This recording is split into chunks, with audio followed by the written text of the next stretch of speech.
All right, folks, we have a very special guest on the podcast today, the one and only Neil deGrasse Tyson. Thanks for having me, Joe. Always happy to talk science with you.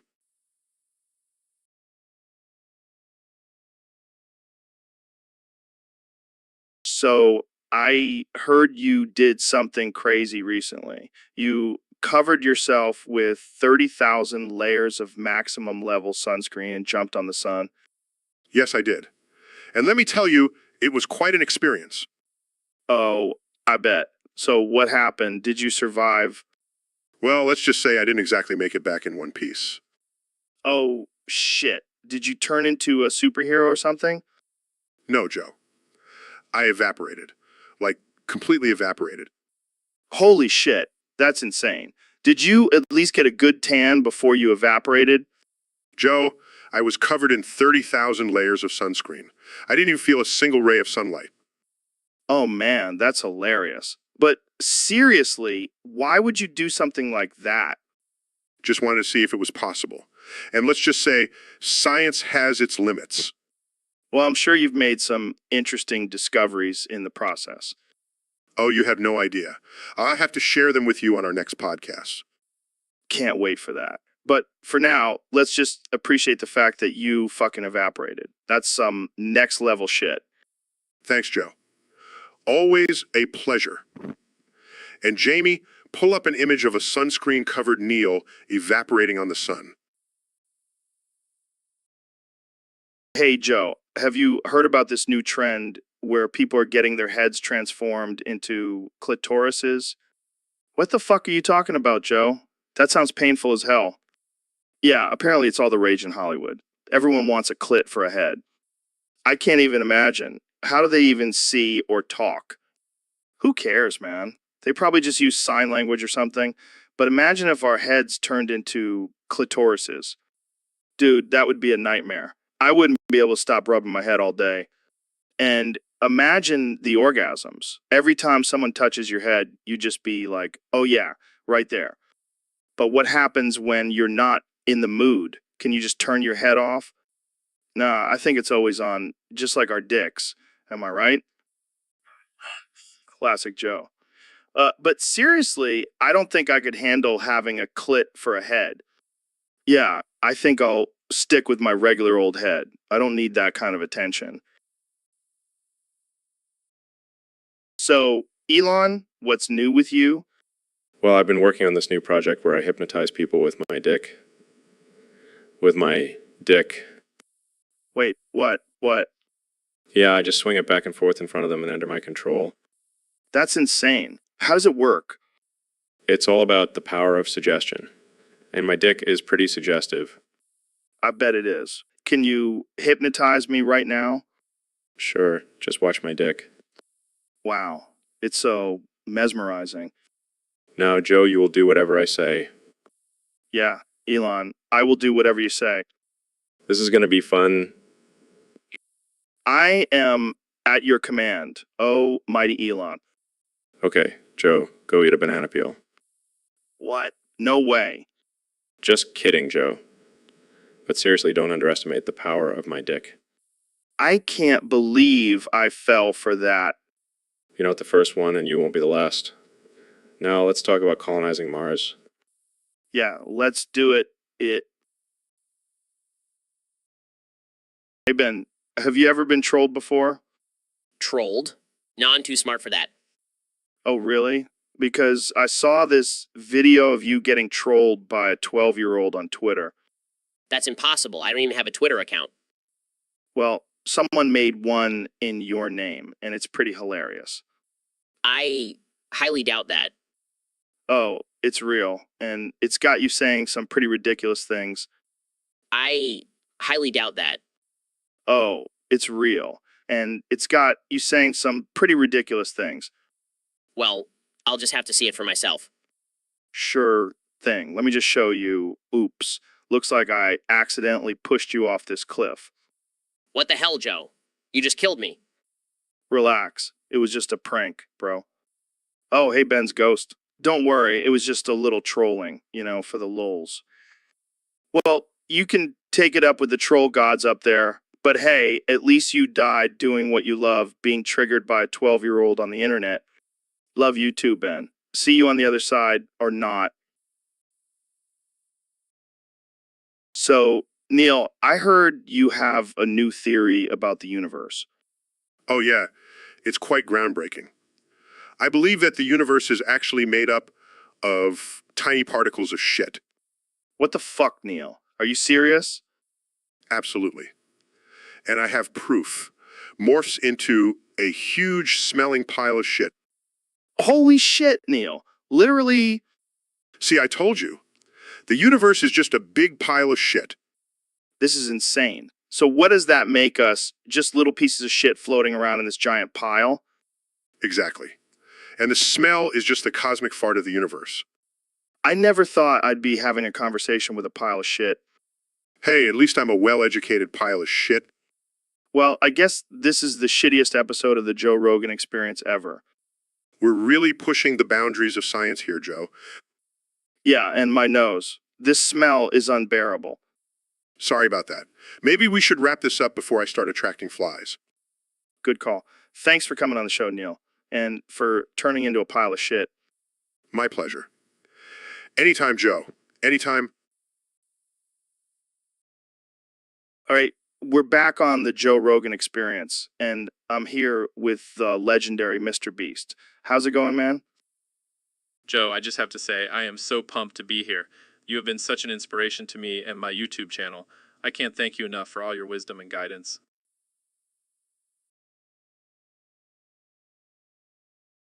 Oh, shut the fuck up, Mr. Beast. I appreciate the love and all, but let's not get too sappy here. We're two grown men, not some teenage girls at a sleepover. Sorry, Joe. I just get really excited when I'm around you. You're like a god to me. Yeah.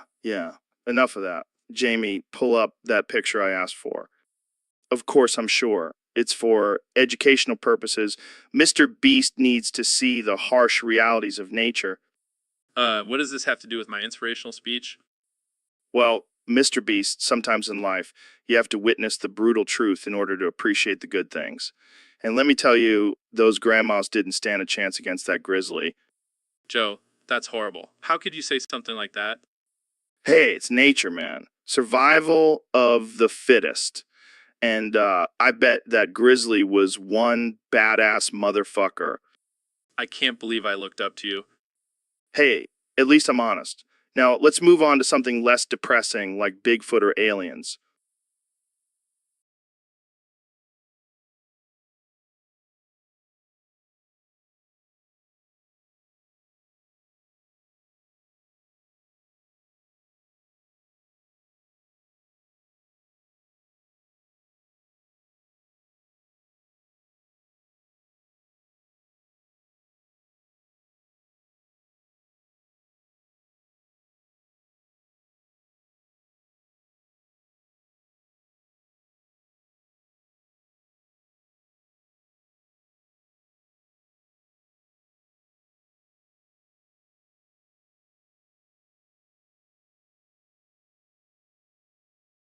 So, David, I heard you've been on a new journey lately.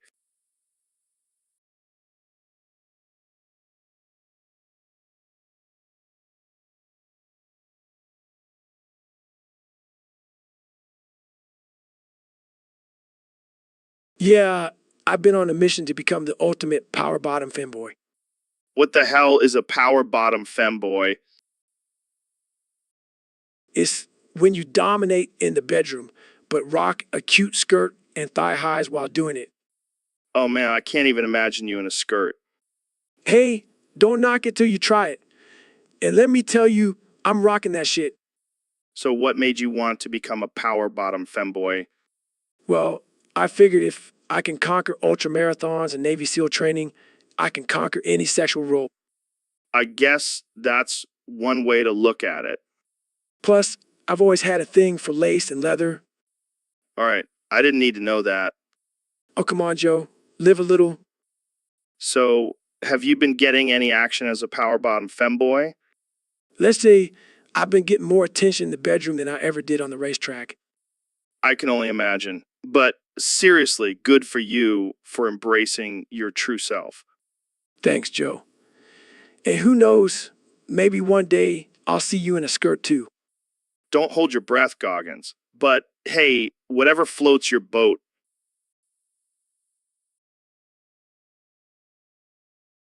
So, Elon, I heard you're working on a new element called Hausium. What the hell is that?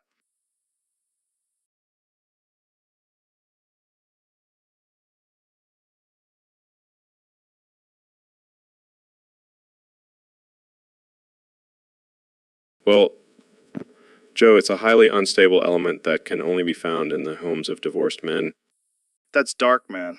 But seriously, what's the purpose of this Hausium?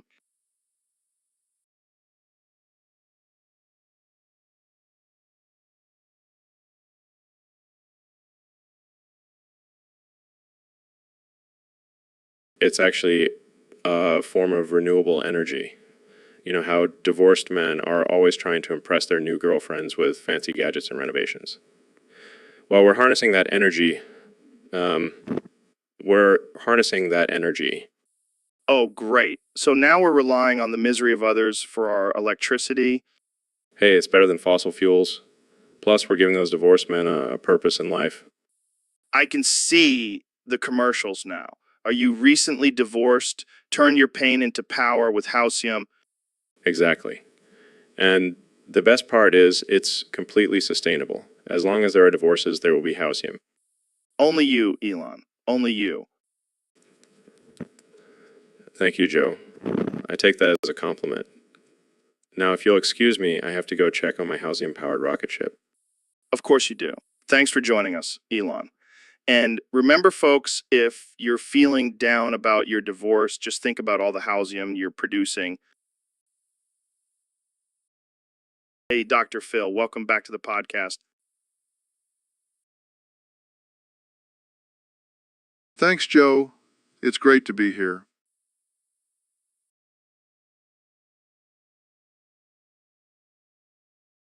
So I've been noticing something weird lately. Every time you come on the show, you keep saying, I'm going to touch you, Joe, and then you act like you never said anything. Oh, Joe, I'm just messing with you. I would never touch you without your consent. Wait, what do you mean? You keep saying it and then you act like it never happened. Well, maybe it's just wishful thinking on my part. What the hell, Dr. Phil? That's not cool. What? I'm just joking around. Lighten up, Joe. No, this is not a joke. You can't just say things like that and act like it's nothing. Come on, Joe. You know you want it. That's it. I've had enough. Oh my, Joe. I didn't mean for you to take it that way. Get out of here, Dr. Phil. And don't ever come back. Well, that was unexpected. But I guess I got what I wanted.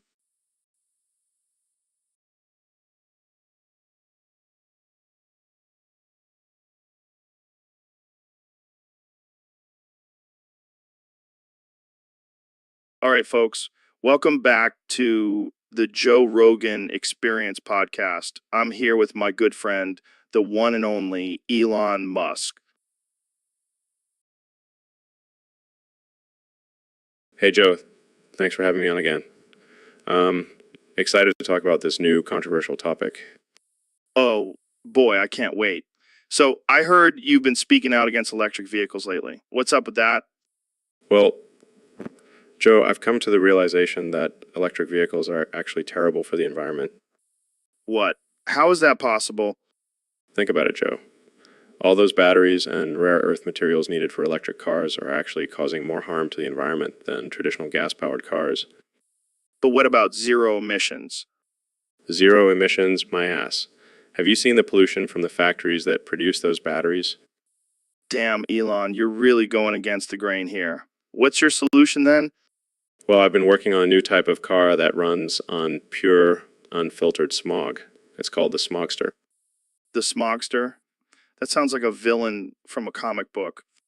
Yeah, I know. But think about it, Joe. We can use all that pollution in the air and turn it into fuel for our cars. It's genius. I gotta say, Elon, you never cease to amaze me with your crazy ideas. That's what I do, Joe. I'm a scientist. Um, um, a mad scientist. Well, I can't wait to see the reactions from the environmentalists. They're going to be fuming. Let them fume. I'll be driving my smogster into the sunset. Well, there you have it, folks. Elon Musk and his revolutionary smogster. Thanks for tuning in to the Joe Rogan Experience podcast. Stay woke, but not too woke. All right, folks, we have a very special guest today. The one and only, the real Donald Trump. Percent.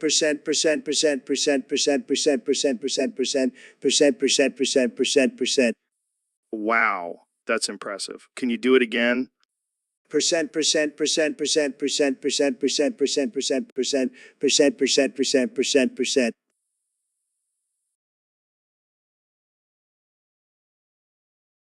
Wait, are you sure this is the real Trump? Maybe it's a robot?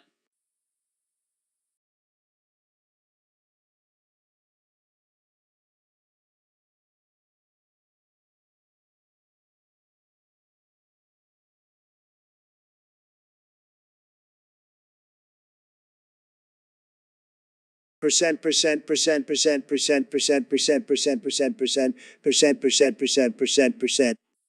No way, Jamie. Look at that hair. That's definitely real. Percent. But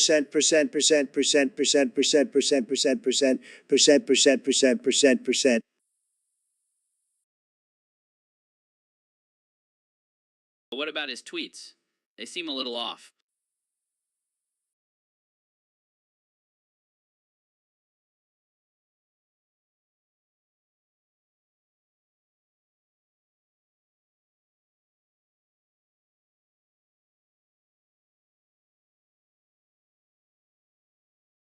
Percent.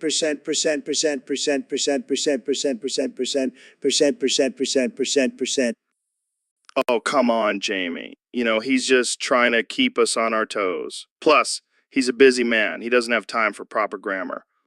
Percent.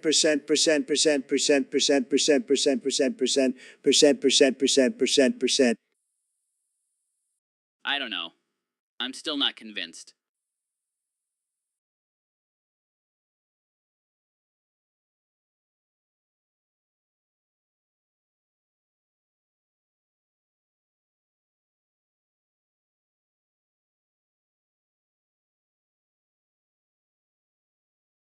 Percent.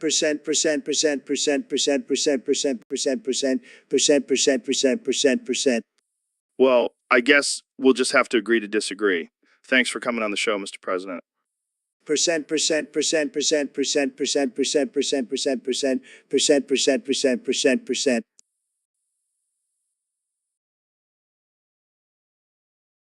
All right, Jamie, we've got a topic request from one of our listeners on Discord. They want us to talk about MLG porn. What the hell is that?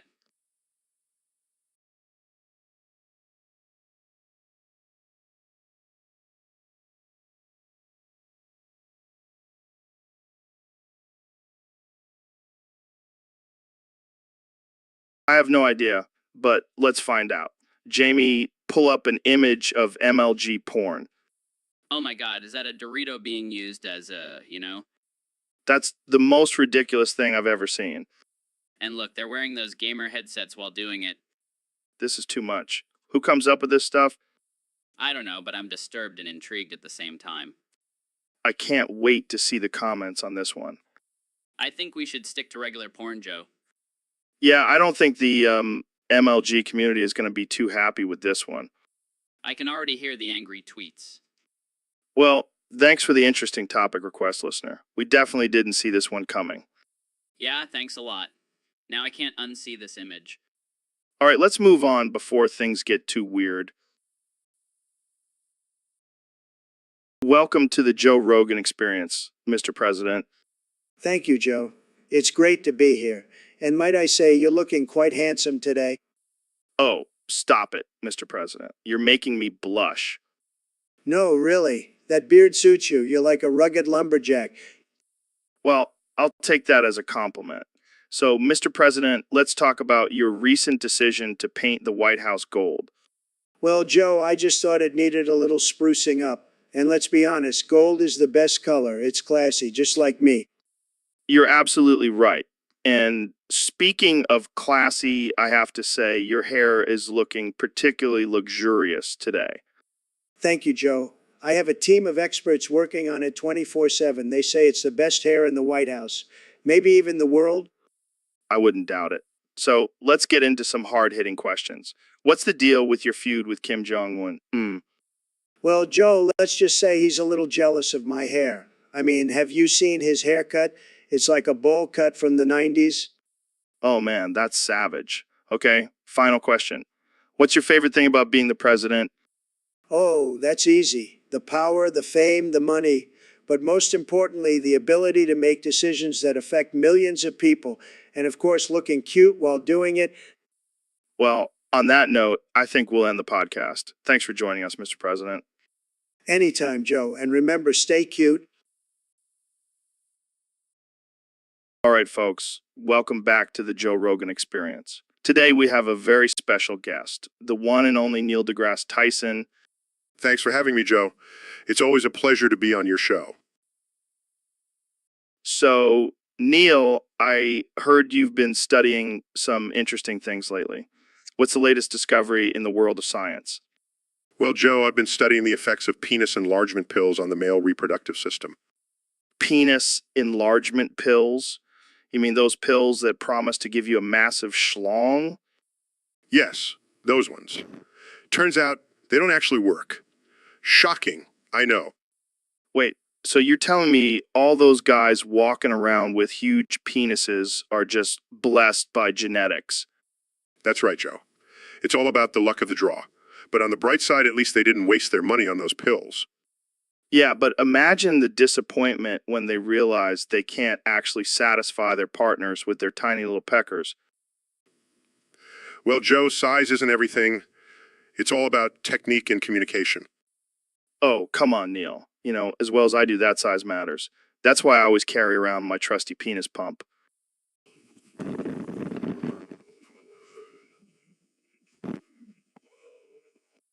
I'm just saying, if aliens ever come to Earth, they're going to be pretty disappointed with our penises. They probably have giant alien schlongs. Sarcastically. Yes, because that's definitely what aliens are interested in. Hey, you never know. Maybe they have a whole different set of genitalia. Like instead of a penis, they have a tentacle or something. Shakes heads, I think we've gone off topic here, Joe. Right, right. Back to the penis talk. So, have you ever tried any of those penis enlargement pills, Neil? No, I haven't. But I did try this new experimental procedure where they inject. Jamie, pull up a picture of a topographical image of my urethra. What the hell, Joe? Why would you have a picture of your urethra? It's for science, Mr. Beast. I'm trying to map out the perfect angle for when I pee. That's disturbingly specific. Hey, man's gotta have goals. Speaking of goals, how much money have you given away this week? Oh, just a measly $1 million. You know, chump change. Damn, I wish I had that kind of money. I could buy a whole new set of elk antlers for my studio. Or you could donate it to a charity, Joe. Charity? What's that? Some kind of new strain of weed? No, it's when you give money to people in need. Oh, like my ex-wife's alimony payments. Sure, Joe, whatever helps you sleep at night. Speaking of sleeping, have you tried that new supplement I've been pushing? It's made from the sweat of DMT-infused gorillas. No thanks. I'll stick to my regular vitamins. Suit yourself. But let me tell you, it gives you some wild dreams. Last night, I dreamt I was a bald eagle soaring through the Grand Canyon. That's interesting. Hey, have you ever thought about doing a charity challenge on your channel? Charity? You mean like eating a live tarantula for donations? No, more like raising money for a good cause. No, I'd rather just stick to talking about chimps ripping off people's faces. Fair enough. But seriously, Jamie, pull up that picture of Joe's urethra.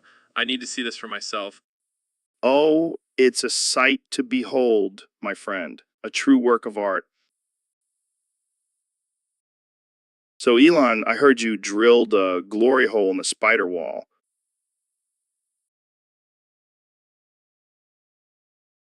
Yeah, man.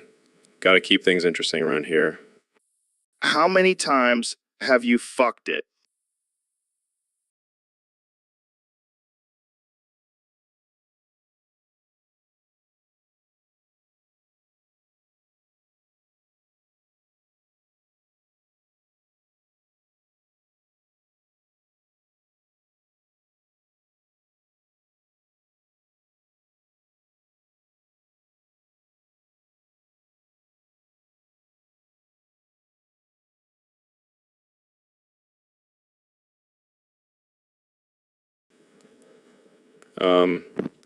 I lost count after the 97 billion, 337 septillion, 864 sextillion, 699 quintillion, 532 a quadrillion, 257 trillion, 957 trillion, 956 billion, 422 million, 522 million, 567,997. Damn, that's a lot of spider wall action. Gotta get my kicks somehow.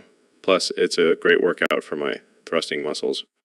And heard you say Sobo blood 1 quintillion, 236 quadrillion, 820 trillion, 691 billion, 18 million, 321, 18 million, 321,000, 950, 74 times with each sentence. It's my new catchphrase. I'm trying to make it go viral. I think it's working. I can't stop saying it now. Good, good. Soon the whole world will be saying it. So what's next for you? Drilling a glory hole in the ceiling? Nah, thinking of installing a sex swing in the corner. You want to be my first test subject? Sorry, man. I only swing one way, and it's not towards spider walls. Suit yourself. More spider wall action for me. Saw blood. 1 quintillion, 236 quadrillion, 820 trillion trillion, 691 billion, 18 million, 321,950. All right, folks, welcome back to the Joe Rogan Experience podcast. I'm joined by the one and only Elon Musk. Hey, Joe. Thanks for having me. I'm excited to be here. So, Elon, I heard you recently divorced Grimes. What happened there? What happened there? Well, Joe, it's a bit embarrassing to admit, but the truth is she just couldn't keep up with my sexual desires. What do you mean? Well, I'm a man of many talents, and one of those talents happens to be frauding. But unfortunately, Grimes just couldn't handle it. Frauding. What the hell is that? It's just a little thing I like to do where I rub my groin against someone else's. It's quite invigorating. Oh, okay. That's a bit weird, but to each their own. Exactly, Joe. And I need someone who can match my level of passion and intensity. Grimes just wasn't cutting it. Wow, I never would have guessed that was the reason for your divorce. You really are a unique individual, Elon. Thank you, Joe. I take pride in my eccentricities. Well, I hope you find someone who can fulfill your frauding needs in the future. Oh, I'm sure I will. I have a whole team of engineers working on a frauding robot as we speak. Of course you do. Only Elon Musk could come up with something like that. It's all about innovation, Joe. That's what I live for. Well, on that note, let's wrap this up before things get too weird. Thanks for joining me, Elon. Anytime, Joe. Keep on fretting, my friend. We'll do, Elon. We'll do. And that's a wrap, folks. Stay tuned for the next episode of the Joe Rogan Experience. Wait, what are you doing here, Ben? I didn't invite you on the podcast. What do you mean you didn't invite me? I have an email from you saying you wanted me on the show. Oh, that. Yeah, that was just a prank. I wanted to see how far you would go to get on my podcast. That's not funny, Joe. I rearranged my whole schedule to be here. Well, I guess you can stay. But just so you know, my guest today is actually Dr. Phil. Oh, great. Another fake doctor. Hey, don't knock Dr. Phil. He's got some solid advice. Like, did you know you can solve any problem by just saying, catch me outside? How about that? Yeah, I'm sure that'll work great for foreign policy. Hey, it's worth a shot. But seriously, why did you want to come on my podcast? I have important things to say, Joe. Important things about facts and logic and the destruction of the liberal agenda. Yes. The destruction of the liberal agenda. That's definitely a topic we haven't covered before. You know, Joe, I think we make a great team. We should do a podcast together. Oh, yeah, because the world really needs more of our opinions. Exactly. We could call it the Joe and Ben Show, where facts and logic meet insanity and chaos. I like it. Let's make it happen. I'll have my people call your people. Oh, I didn't know you had people, Ben. I thought you were just a tiny robot controlled by the Koch brothers. Hey, Mr. Beast. Welcome to the podcast. So, I heard you recently had a kid. Congrats, man. Thanks, Joe. Yeah, we named him Percent, and we wanted something unique. Unique. More like a keyboard smash. What was the inspiration behind that? Well, we wanted our kid to have a name that would really stand out. Plus, it'll be hilarious when he starts school, and the teacher has to call out a percent. And Yeah, I can already see the memes now. But seriously, how do you pronounce that? oh, it's pronounced ampersand, percent, and Wow, that's a mouthful. You know, I think I'll stick to calling him Little Mr. Beast. fair enough. But imagine the branding opportunities with this percent, and we could have a whole line of merchandise with his name on it. You're always thinking ahead, Mr. Beast. But let's be real. That kid is going to have some serious daddy issues. Hey, at least he'll have a cool name. And if he doesn't like it, he can always change it when he's older. Good point. Well, congrats again on the new addition to your family.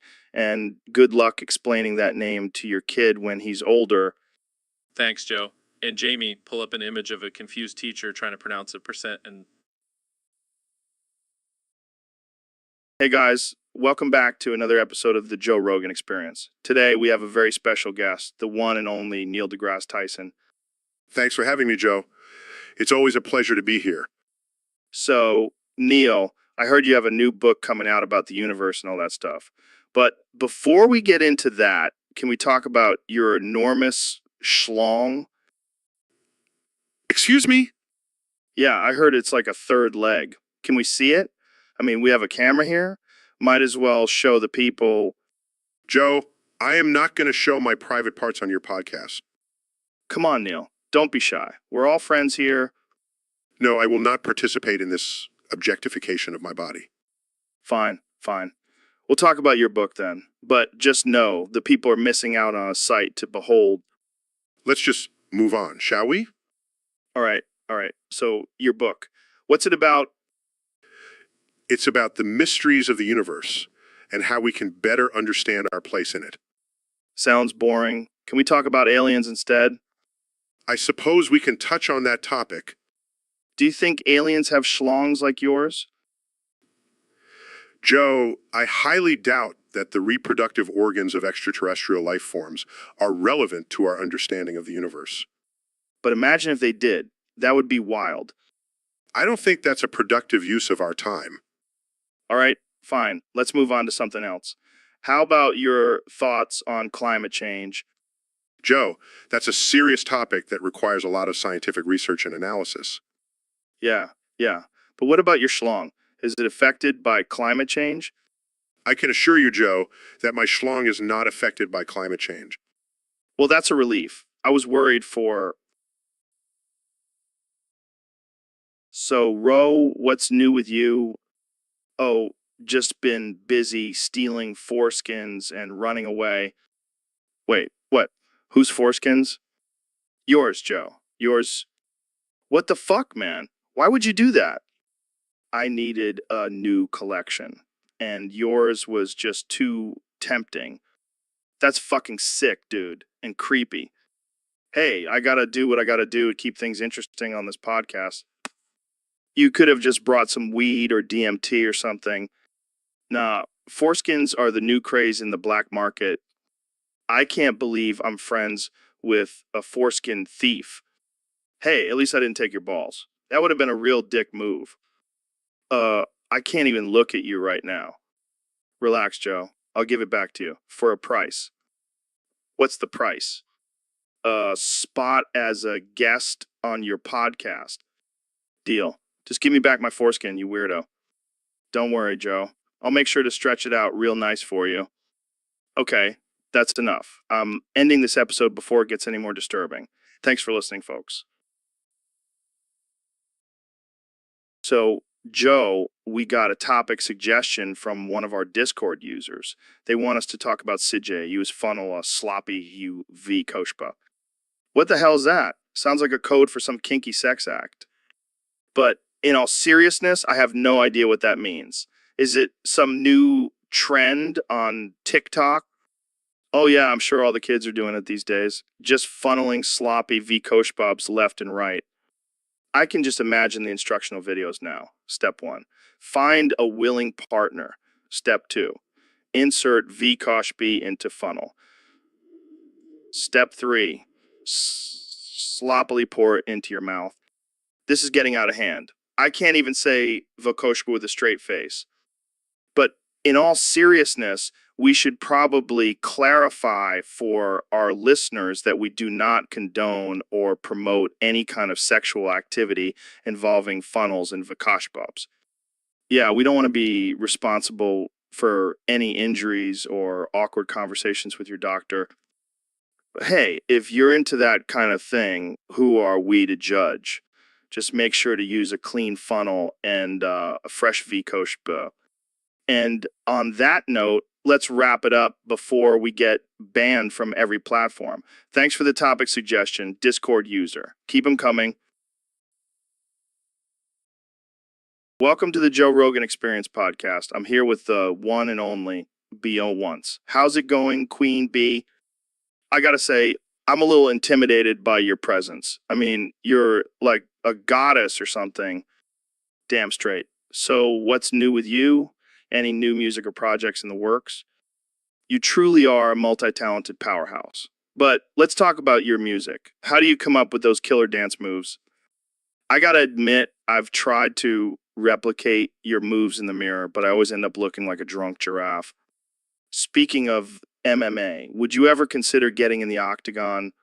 Fair enough. But let's talk about your husband, Jay-Z. How does it feel to be married to one of the greatest rappers of all time? I can only imagine. Well, Beyonce, it's been a pleasure having you on the podcast. Any final words for our listeners? Hey, Joe, have you ever noticed that we always start our conversations with, hey, Joe? Yeah, but hey, suit yourself. Anyways, what are you talking about? Oh, I was just thinking about how I can only say, but hey, suit yourself. But seriously, what are you talking about? Wait, what do you mean? You can only say that, yeah, it's like a curse or something. Every time I try to say something else, those words just come out. But hey, suit yourself. That's not too bad. It's like your catchphrase. Yeah, but seriously, it's starting to get annoying. Imagine trying to have a serious conversation, and all I can say is, but hey, suit yourself. But hey, suit yourself. Maybe you just need to embrace it. Make it your thing. I guess you're right. But seriously, it's getting out of hand. I can't even order food without saying, but hey, suit yourself. Well, at least you'll never have to worry about being indecisive. You'll always just go with the flow. But hey, suit yourself. I guess you're right. It's not so bad after all. See, everything happens for a reason. But seriously, let's talk about something else now. This conversation is getting a little repetitive. So, Ben, I heard you have to get circumcised twice a month. What's up with that? Yeah, it's a real pain in the ass. My foreskin just keeps growing back like a damn lizard tail. That's wild, man. Does it hurt? Of course it hurts, Joe. It's like getting your dick sliced open over and over again. Well, at least you'll never have to worry about getting smegma. Oh, trust me, I still have to deal with that. It's like a never-ending battle down there. Damn, I can't even imagine. I'm glad I got snipped as a baby. Yeah, well, some of us weren't lucky enough to have that choice. Hey, at least you can say you've been circumcised more times than anyone else. Yeah, I'm like the world record holder for most circumcisions. I should put that on my resume. You should definitely add that to your list of accomplishments, Ben. Oh, yeah, because that's exactly what I want to be known for. The guy who gets circumcised twice a month. Hey, Jamie, what's up?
What the fuck, Neil? Oh my god. What have you done to the studio? It's a goddamn mess.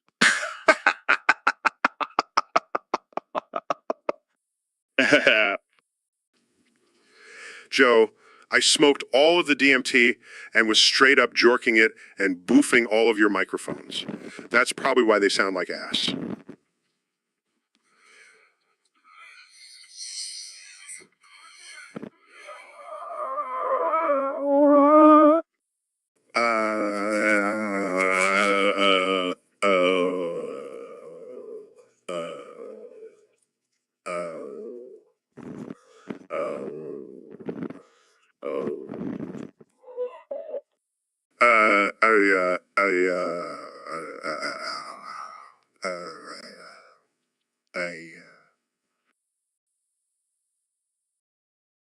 Jamie, pull up an image of a woman covered in mayonnaise at a protest holding a sign that says, I want to come.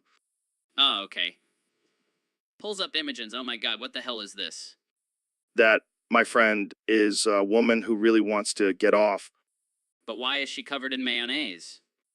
Well, I'm assuming she's trying to make a statement about the patriarchy and the objectification of women. That's a unique way to make a statement. Yeah, I mean, I've seen people use body paint before, but male, that's next level. I wonder if she's lactose intolerant. Oh, God, I hope not. That would be a real mess. And what's with the sign? I want to come? Is that her battle cry?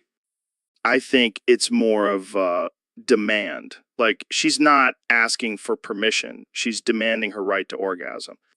Well, I guess everyone has their own way of protesting. Yeah, I mean, I've seen people dress up as giant vaginas, so this is pretty tame in comparison. I don't think I'll ever look at mayonnaise the same way again. You and me both, Jamie. You and me both. So, David, I hear you've been doing some crazy shit lately. Yeah, man. I'm all about pushing my limits and breaking through barriers. I heard you shoved your foot up Ben's ass as an exercise. Is that true? Absolutely. It's all about mind over matter. And Ben's ass was a perfect challenge. I gotta say, that's some next level shit. How did Ben handle it? He screamed like a little bitch. But he's a tough guy. He can take it. I bet that really gets the glutes firing. Oh, yeah. It's like a full body workout. Plus, it's a great way to assert dominance. I can see that. But what about the smell? I mean, Ben's gotta have some funky ass. Oh, I've been through Navy SEAL training. I can handle a little stench. Fair enough. But I gotta ask, what's the end goal here? To be able to shove your foot up anyone's ass at any time? Nah, man. It's just about pushing boundaries and being the best version of myself. And if that means shoving my foot up someone's ass, so be it. Well, you definitely have a unique approach to fitness, David. Thanks for sharing. Anytime. And if you ever want to try it out, just let me know. I'll bring my foot and some lube. Welcome to the Joe Rogan Experience podcast. I'm here with my guest, the 45th and 47th President of the United States, Donald J. Trump. Trump. Great to be here, Joe. And let me tell you, I'm really excited to talk about this topic that was submitted by a user on Discord. Apparently, they want us to discuss my foreskin and how I use it to hold in my cum. Oh man, this is going to be a wild one. So, Mr. President, tell us, is it true that you bit down on your foreskin to keep your cum inside? Well, Joe, I can neither confirm nor deny that, but let me just say I have the best foreskin. It's tremendous, and it's very strong. I can tell you that. I can only imagine the strength of your foreskin, Mr. President. But why did you feel the need to hold in your cum? Well, Joe, I didn't want to let it out yet. I like to save it for special occasions. And let me tell you, it's a lot of cum, huge amounts. I can't even imagine. But what about the biting down part? Look, Joe, sometimes you got to do what you got to do, and I'll do whatever it takes to keep my cum inside. It's just smart business, you know? I don't even know what to say to that. Jamie, can we pull up an image of Trump's foreskin? Ah, sure. Here it is. Oh my God, that's something. See, Joe? I told you it's the best foreskin. No one has a foreskin like mine. Well, I think we'll leave it at that. Thanks for joining us, Mr. President. Always a pleasure, Joe. And remember, keep America great. And All right, folks, welcome back to the Joe Rogan Experience podcast. Today we have a very special guest, the 45th President of the United States, Donald Trump. it's great to be here, Joe. I love your show. It's huge. So, Mr. President, I have to ask, what have you been up to since leaving office? Well, Joe, I've been busy playing golf and tweeting, the usual, but I've also been working on my new fragrance, Coffee. Wait, what? Coffee? That's right, Joe. It's a mix of my sweat and the tears of my haters. It's going to be huge. Okay. Moving on, let's talk about your recent trip to the border. What did you see there? Oh, Joe, it was a disaster. The smell was so bad I almost died. What do you mean? I mean, I was walking along the border and suddenly I couldn't breathe. It was like someone had unleashed a deadly gas. Eddies from the smell. Are you okay? I'm fine, Joe. I have the best doctors. They say I have the strongest immune system they've ever seen. Okay, let's just move on. Jamie, pull up an image of Trump's new fragrance, Café. Pulls up image, here it is, folks. A bottle of Café with a picture of Trump on it. It's going to be a bestseller, Joe. Believe me. I don't even know what to say. Moving on, let's talk about your potential run for president in 2024. Oh, I'm definitely running, Joe. And I'm going to win by a landslide. And what about your opponent, Joe Biden? Laughs is Sleepy Joe, please. He couldn't handle a debate with me. I'd have him crying for his mommy. All right, well, so, Mr. President, what do you think about the recent rise in popularity of the letter AIA? Yeah. Let me tell you, Joe, AA is fantastic. It's tremendous. It's the best letter. Believe me. Okay. But what about the controversy surrounding its use in certain languages? Controversy, fake news, Joe. AIA is loved by everyone. And let me tell you, nobody loves it more than my good friend Sarda Berdi Mohammedo. Who? You know, the president of Turkmenistan. He's got this big, beautiful marble tower with the A carved all over it. It's huge. Right. Moving on. Let's talk about something else.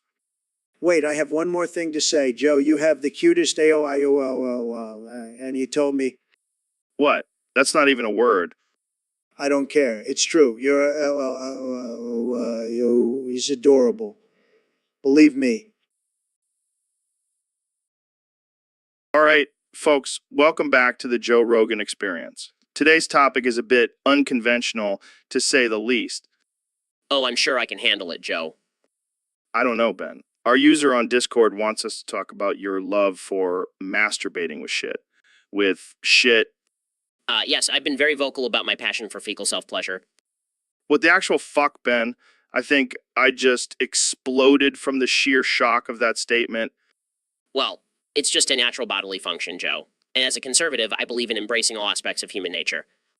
I don't even know where to begin with this. Jamie, can you please start a rant about how Ben Shapiro is killing me just by talking about this?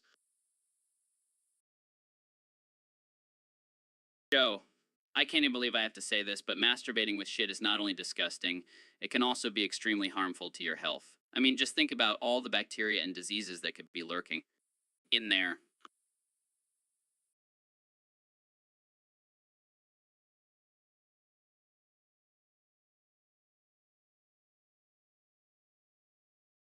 Well, I'm sure I can handle a little, Cole. Besides, it's not like I'm the only one who enjoys this activity. Wait, there are others. Please tell me you're not part of some shit masturbating cult, Ben. No, Joe, but I do have a few friends who are also into it. We call ourselves the shit strokers. I don't even know what to say anymore. This conversation has officially gone off the rails. Well, I guess we'll just have to agree to disagree, Joe. I'll continue enjoying my fecal pleasure and you can continue being a closed-minded liberal. And that's our cue.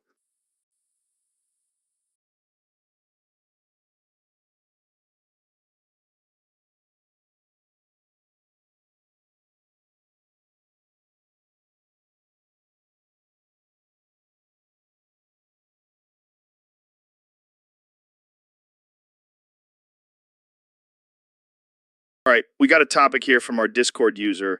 Jamie can only reply to Joe every space and is replaced with 100 instances of kek, and this repeats 690 times. What the fuck does that even mean? Jamie?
All right, folks. Welcome back to the Joe Rogan Experience podcast, where we talk about all things manly and alpha.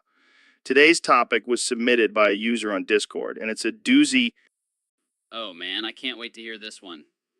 What is it, Joe? How to bench press a grizzly bear? Nope, even better. How to mount 5'6" femboy on your urethra. What the hell, Joe? Is that even physically possible? Oh, it's possible, Jamie. Believe me, I've done it. Wait, what? You've actually mounted a femboy on your urethra? Damn right I have. And let me tell you, it was one of the most intense experiences of my life. I don't even know how to respond to that. Well, let me break it down for you, Jamie. First, you gotta make sure your femboy is clean and lubed up. Then you slowly slide them onto your urethra, making sure not to damage the delicate tissue. Oh god, that sounds painful. Oh, it is. But the pleasure outweighs the pain, my friend. Trust me. I don't think I'll ever understand your kinks, Joe. That's okay, Jamie. Not everyone can handle the raw, primal energy that comes with mounting a femboy on your urethra. Well, I think I'll stick to my vanilla sex life, thank you very much. Suit yourself, Jamie. But you're missing out on a whole new level of pleasure and pain. Mostly pain. But hey, that's just how we roll on the Joe Rogan Experience podcast. So, Elon, I heard you had a run-in with Trump recently. Yeah, it was wild. He grabbed me and threw me against the spider wall 2,648,352,859,264,826 times. 826 times. What? Why? Why? Because I said, true, 1,252,222,330,822,898. What does that even mean? I have no idea. But it really set him off. And then what happened? Well, he was already pretty angry, but then I made the mistake of saying, young Sheldon, 1,299,220,114,528,229,715. Oh no. Yeah, that's when he really lost it. Started throwing things and screaming about how he hates that show. Wow, that's intense. Yeah, but it's nothing compared to the time he tried to make me build a wall on Mars. Wait, what? Yeah, he wanted me to build a wall on Mars to keep out the aliens. I can't even imagine. Yeah, luckily I talked him out of it by telling him I already had plans for a force field. Well, that's one way to handle it. Gotta use my genius for something, right? Welcome to the Joe Rogan Experience podcast. I'm here with one and only 45th President of the United States, Donald J. Trump. It's great to be here, Joe. I love your show. It's fantastic. Thanks, Mr. President. So I heard you have a new initiative you want to enact. Tell us about it. Well, Joe, I think it's time we have a National Monkey Turd Day. What exactly is Monkey Turd Day? It's a day where we celebrate the most beautiful, tremendous, and bigly turds created by monkeys. It's going to be huge. That sounds a little offensive. Offensive? No. It's going to be the best day ever, believe me. I don't know, Mr. President. I think some people might find it a bit crude. Well, those people are losers, Joe. We need to make America great again, and that includes celebrating monkey turds. Okay, moving on. How you plan on celebrating this day? Well, First, we'll have a parade with floats made of monkey turds. Then we'll have a competition to see who can throw a monkey turd the farthest. And of course, we'll have a big feast with monkey turd burgers. I don't even know what to say to that. It's going to be tremendous, Joe. Trust me. And we'll make the monkeys pay for it. All right, that's enough for today. Thanks for listening to the Joe Rogan Experience. And remember, always question everything. And remember, always celebrate Monkey Turd Day. It's going to be huge. So, Kanye, I heard you've been communicating in birdsong lately. Yeah, it is. Joe, it's the purest form of expression. A West Squawk. But how do you expect people to understand you? I don't care about people, Joe. I only care about the birds. I squawk. But what about your music? How will you make new songs? I've already recorded an entire album using only bird noises, Joe. It's called Squawk Life. Buzz squawk. Wow, that's unique. Can you give us a sneak peek? Quawks, of course, Joe. Hey! Clears throw bird noises that sound like I am the greatest squawk of all time. No one can squawk like me. That's something. But don't you miss speaking human language? No, Joe. It's too limiting. Birds have a wider range of expression and squawk. But what about your family? How do they communicate with you? They've learned to understand my bird language, Joe. They're evolving with me.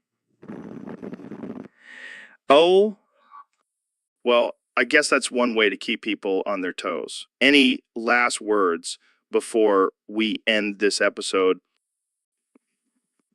yeah, Joe. Bird noises that sound like Squawk Life coming soon to all major streaming platforms. Squawk out. And there you have it, folks. Another episode of the Joe Rogan Experience brought to you by a squawking Kanye West. See you next time. Mesquawk. All right, Ben, I've been working on something special for you. Oh boy, I can't wait. I've written 10 haikus about my clitoris. You're kidding, right? Right? No, I'm dead serious. And want you to rank them. This is absurd. Just humor me, Shapiro. Fine. Let's hear the first one. My clit is small but mighty. It brings me so much joy. Ben, what do you think? Well, it's definitely unique. I know, right? Okay, next one. My clit is like a rose, delicate and sweet. Ben, your thoughts? It's poetic. I knew you'd appreciate it. Moving on. My clit is a pearl, hidden between my thighs. Ben? I think I'll pass on this one. Come on, Shapiro. Don't be shy. Okay, next one. My clit is a button waiting to be pressed. Thoughts, Ben? I think it's time to move on to the next topic. Oh, come on. We're just getting started. My clit is a diamond shining in the dark. Ben? I have nothing to say about that one. Fine, be that way. My clit is a joystick controlling my pleasure. Thoughts, Ben? Can we please stop this? Just two more, I promise. My clit is a flower blooming with each touch. Ben? I've heard enough. And finally, my clit is a queen ruling over my body. What do you think, Ben? I guess it's safe to say that your clitoris is a constant source of inspiration for you. You know it, Shapiro. Thanks for playing along. Welcome to the Joe Rogan Experience podcast. I'm here with the one and only Elon Musk. Hey, Joe. Thanks for having me. Been working on some new inventions that I think will really piss off Trump. Oh boy, I can't wait to hear about these. What do you have in mind? Well, first off, I've created a machine that turns all of Trump's hair into snakes. That's amazing. But what about his tiny hands? I've got that covered too. I've made a machine that enlarges his hands to a normal size, but they're permanently stuck in a middle finger position. That's genius. What else do you have? I've also created a machine that makes all of Trump's tweets automatically translate into Elvish. Oh man, I can just imagine him trying to tweet in Elvish. This is gold. And last but not least, I've made a machine that turns all of Trump's suits into onesies with pictures of Kim Jong Un on them. I can't breathe. This is too much. You're a mad genius, Elon. I do what I can to make the world a more entertaining place. Well, I think you've succeeded. Thanks for coming on the show, Elon. Anytime, Joe. And remember, if you ever need a new co-host available, I'll keep that in mind. Thanks for listening, folks. Tune in next time for more ridiculousness on the Joe Rogan Experience podcast. All right, folks, welcome back to another episode of the Joe Rogan Experience. I'm joined today by my good friend, young Sheldon. Well, I'm glad you're finally old enough to be on the show. So what's been going on with you lately? Oh shit, what happened? Damn, that's some spicy beef. But let's get to the real topic at hand. Young Sheldon versus Joe Rogan. Who would win in a fight? Oh, please. I've been training in MMA for years. I could choke you out with my pinky finger. All right. You win this round, Sheldon. But let's move on to something more important. Aliens. Do you believe in them? Dude, we have to try that on the show. Imagine having an alien as a guest. Yeah, let's stick to talking about DMT and chimps. So what's next for you, Sheldon? So, Ben, I heard you converted to Islam recently. Yeah, I did it to impress this hot girl who's really into boofing. Boofing? What the hell is that? It's when you insert drugs or alcohol into your anus for a quicker and more intense high. Oh my God, that's disgusting. Why would anyone do that? Well, this girl I'm into is really into it, and I'll do anything to get her attention. Wow, you really are whipped. But isn't converting to a whole new religion a bit extreme? Not at all. I just had to say a few words and boom, I'm a Muslim now. I don't think it works like that, Ben. Well, it worked for me, and now I can boof with the best of them.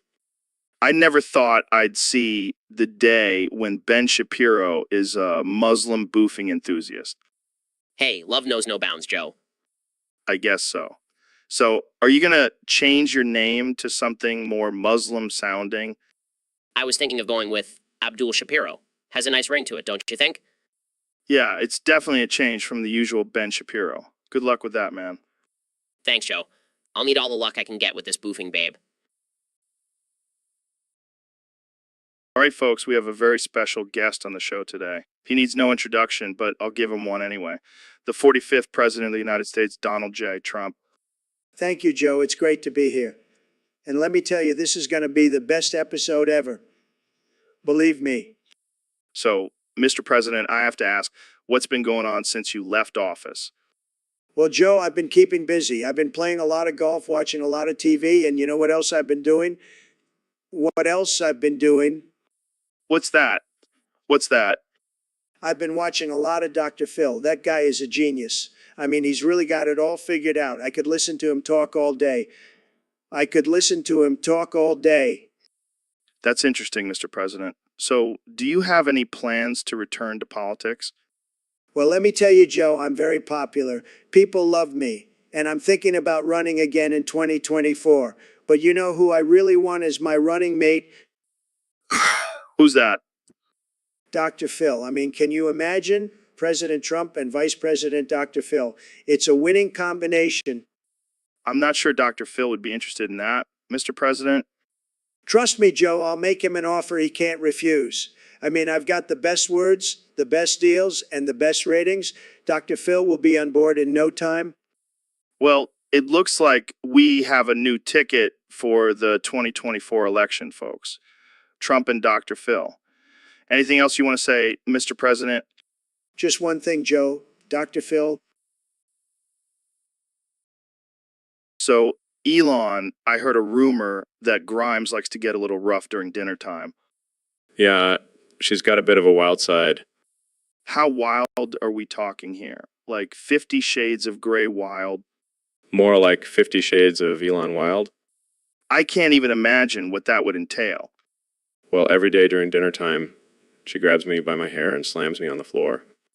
What the hell? Is this some kind of kinky foreplay? No, she's just trying to get me to eat my vegetables. Oh man, that's brutal. But I gotta admit, it's kind of hot. Yeah, she's definitely not your average dinner date. So what else does she do? Tie you up with extension cords and force feed you to foo? No, but she does like to spin me around like a lasso while screaming young Sheldon. What the hell? That's hilarious. I can just picture you flying around the room while she's yelling that. It's definitely an interesting experience.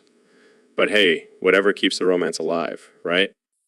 Absolutely. And hey, maybe you can incorporate some of those moves into your next Tesla presentation. Now that's an idea. Maybe I'll even wear a cowboy hat. I can't wait to see that. Keep living that wildlife, Elon. Jamie, pull up an image of Ben Shapiro's sister. I hear she's got some big mommy milkers. Joe, that's incredibly inappropriate and offensive. My sister is a respected lawyer and author, not some object for your sexualization. Oh, come on, Ben. Don't be such a prude. Everyone knows you're secretly into those conservative girls with their tight buns and perky. That's enough, Joe. This conversation is over. Fine, fine. But seriously, Jamie, pull up that image. I need to see those milkers for myself. I can't believe I agreed to come on this show. You're nothing but a shock jock, Joe. Joe. Shock jock. I'll have, I'm a respected podcaster, Ben. And I'll have, that your sister's milkers are the talk of the town. I refuse to engage in this conversation any further. I have more important things to discuss. Like what? Your feelings on climate change? Boring. Let's talk about those milkers. I'm leaving. This is ridiculous. Fine, go. But I'm gonna keep talking about those milkers. Jamie, pull up that image for me. Welcome to the Joe Rogan Experience podcast. I'm here with the one and only Elon Musk.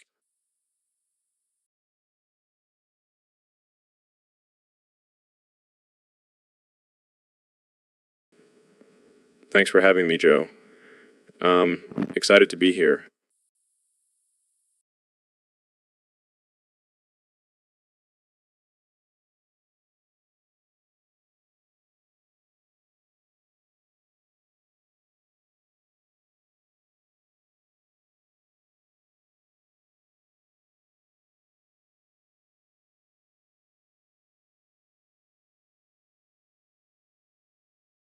So, Elon, I heard you got into some trouble recently for saying you have mutual love with that little nerdle, young Sheldon, 1 quintillion, 229 quadrillion, 591 trillion, 591 trillion, 114 billion, 588,229,715 on our podcast. Yeah, turns out people didn't like that. They said it was inappropriate and offensive. But come on, it's just a joke. Who doesn't love young Sheldon, 1 quintillion, 229 quadrillion, 591 trillion, 114 billion, 588,229,000, 729,715. He's a genius. Exactly. I was just showing my appreciation for his intellect and humor. Well, I think it's ridiculous that you're facing death row for that. I mean, have you seen some of the things people say on Twitter? Oh, I know. I could go on a rant about Twitter and cancel culture, but I don't want to get us both in trouble. Fair enough. Let's just say if you end up on death row, I'll be visiting you every week. Thanks, Joe. I'll need all the support I can get. Maybe we can even do a podcast from death row. That would be wild. Yeah, and we can have young Sheldon, 1 quintillion, 229 quadrillion, 591 trillion, 114 billion, 588,229,715 everything 715 as our special guest. He can bring his little bow tie and everything. Now that's a podcast I would pay to listen to. I'll make sure to put that in my last request. All right, let's wrap this up before we say anything else that could get us in trouble. Thanks for tuning in to the Joe Rogan Experience, where anything goes. All right, folks. Welcome back to the Joe Rogan Experience podcast. Today we have a special guest, the President of the United States, Joe Biden. Yeah, Joe. Let's get right into it. How do you keep the spark alive with your wife, Jill? Damn, Joe. That's some kinky shit. But let's talk about your policies on sex education. Are you in favor of teaching kids about masturbation in schools? I like your style, Joe. But what about your stance on prostitution? Should it be legalized? You sly dog, Joe. But let's get serious for a moment. What's your advice for men who struggle with erectile dysfunction? Oh man, this is too good. All right, final question. What's your favorite position in the bedroom? You heard it here first, folks. President Biden loves to get down like a dog. Thanks for joining us, Joe.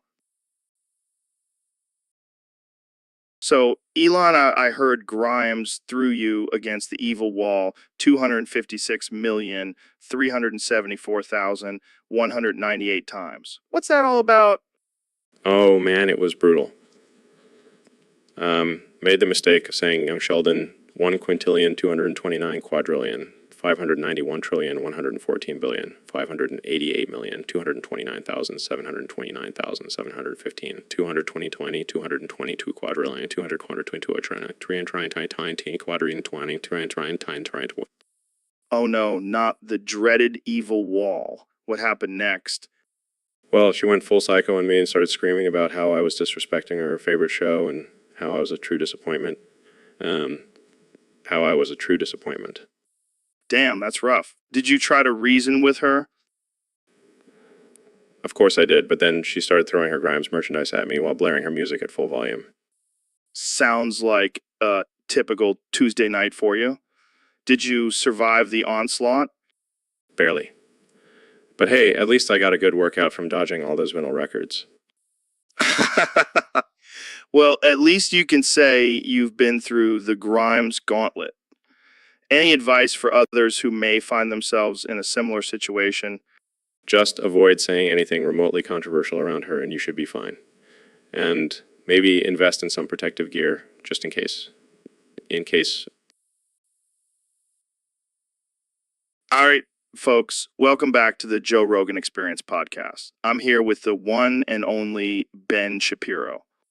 Thanks for having me, Joe, although I must say I'm a bit disappointed in your choice of topic for today. Oh, come on, Ben. Don't be such a buzzkill. Our listeners submitted this topic and we have to deliver.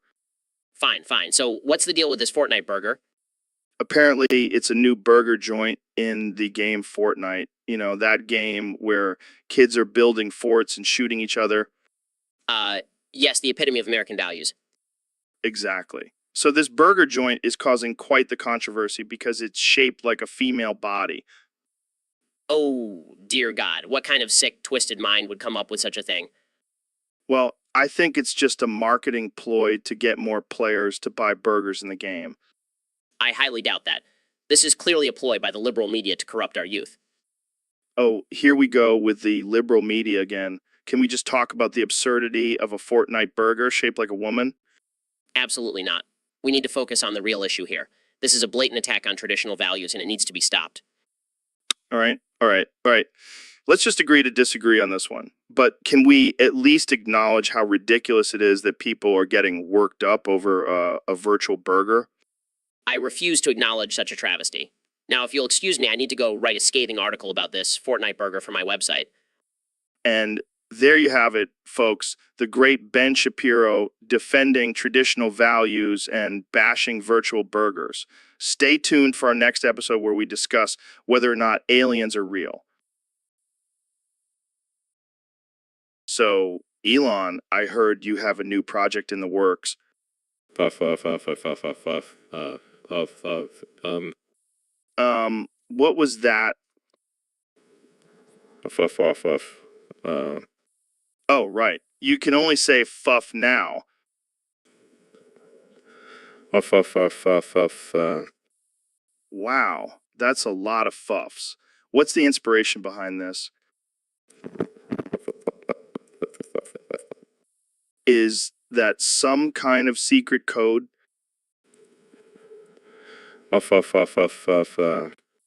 Are you trying to communicate with aliens? Or maybe you're just trying to annoy the hell out of everyone around you.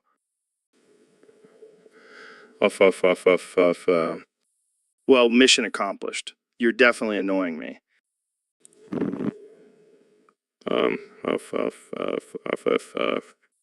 But seriously, what's the deal with the constant fuffs?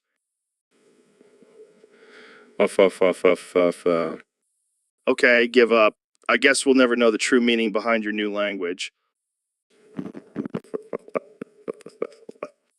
Well, I think we've reached the end of this riveting conversation. Thanks for tuning in, folks. And remember, if you see Elon on the street, just say fuff and he'll understand.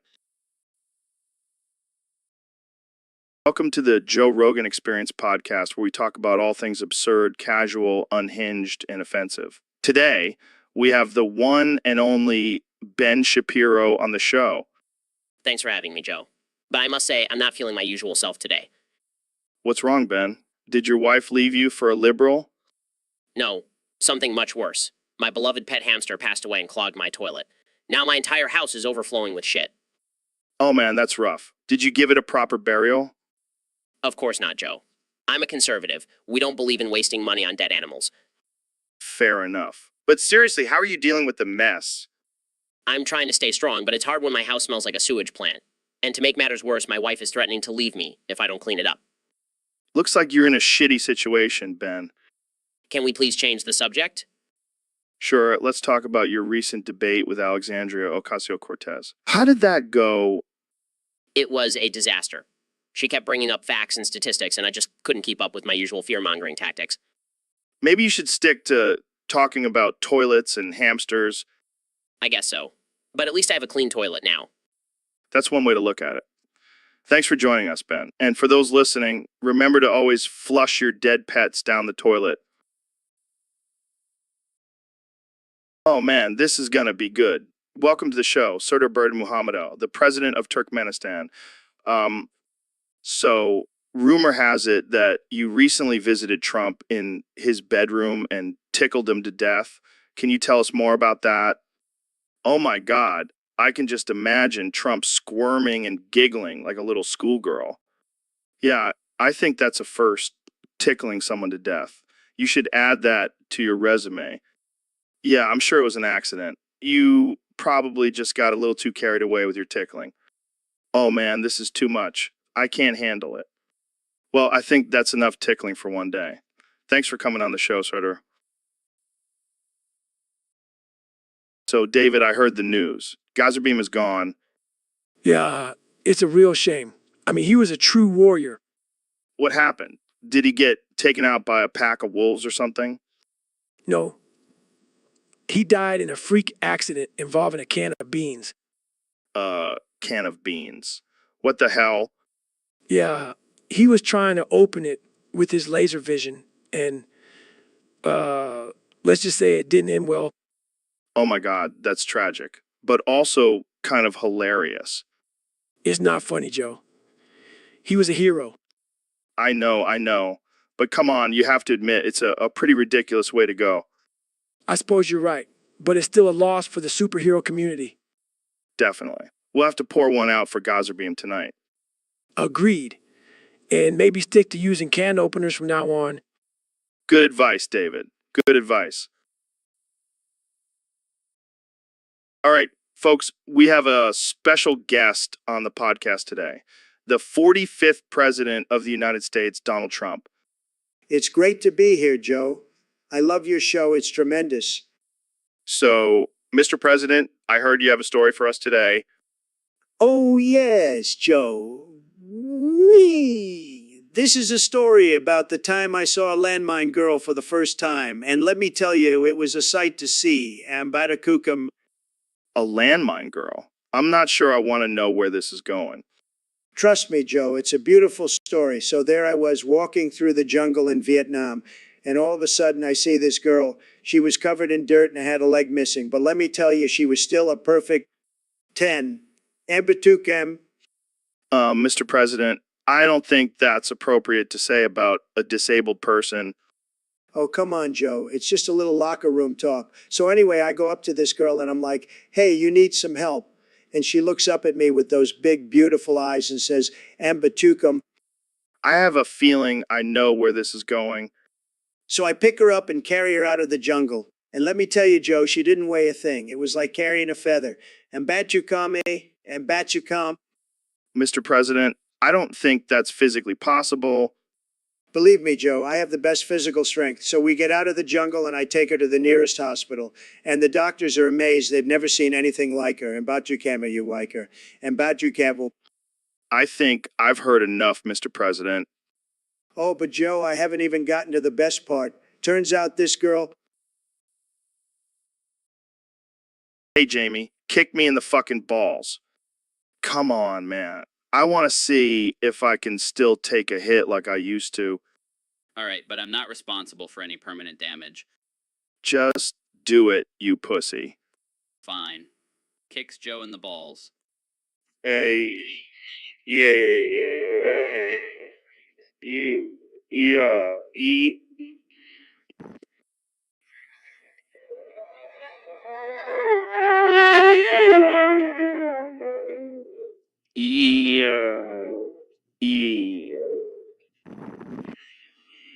Yeah.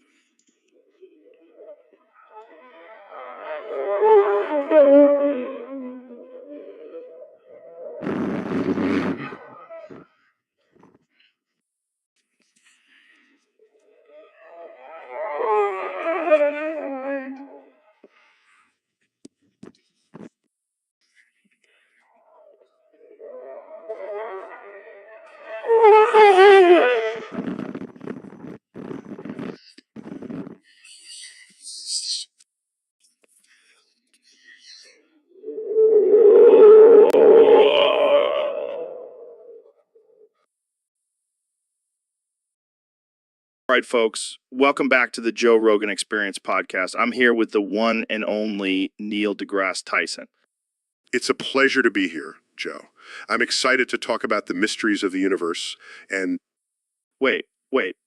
Before we get into all that, I got to ask you something. Can you replace every space with, nonstop? what? That's ridiculous, Joe. Why would I even... Just do it, man. It'll be hilarious.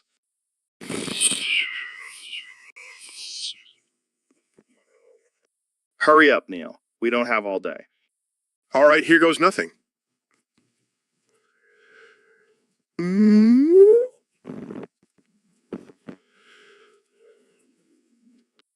Oh my God, this is amazing. Keep going, Neil.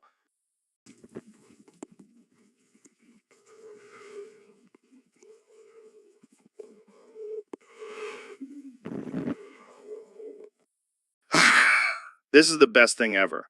I can't stop laughing. I'm glad you're enjoying this, Joe. But can we please move on to more important topics now? All right, fine. But just one more time, say something profound with, yeah. The universe is a vast and mysterious place, full of endless possibilities, and, That's perfect. Jamie, pull up an image of a galaxy with, written all over it. Welcome back to the Joe Rogan Experience podcast, where we talk about all things weird, wild, and downright offensive. Today, we have a very special guest, the man, the myth, the legend, Mr. Beast. Thanks for having me, Joe. I'm excited to be here and talk about my latest venture. So I've been hearing some rumors about you, Mr. Beast. Word on the street is that you've been making some as Mr. videos with your farts. Is this true? Yeah, you could say that. I call it Ask Mr. Beast. It's a real hit among my fans. That's some next level stuff, man. How did you even come up with this idea?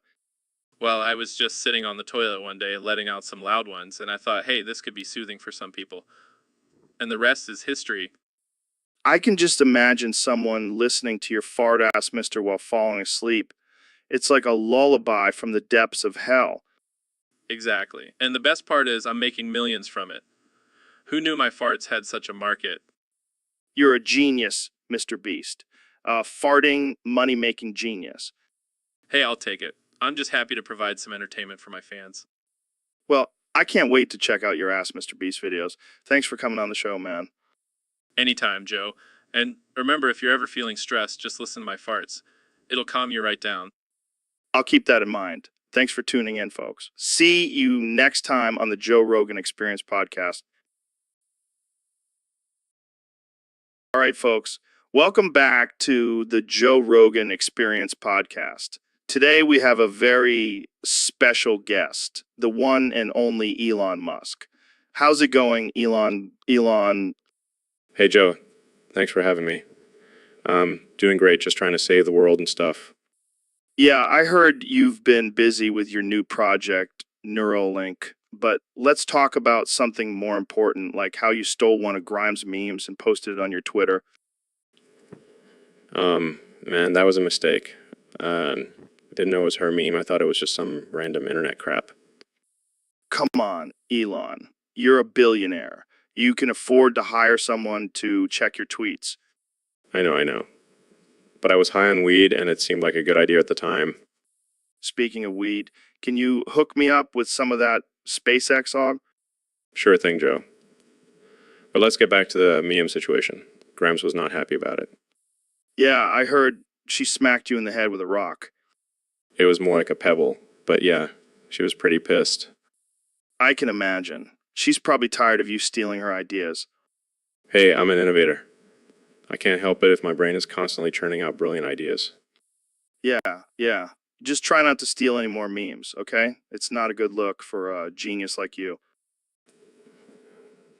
I'll try my best. But let's be real, who doesn't love a good meme? True. All right, well, that's all the time we have for today. Thanks for joining us, Elon. Thanks for having me, Joe.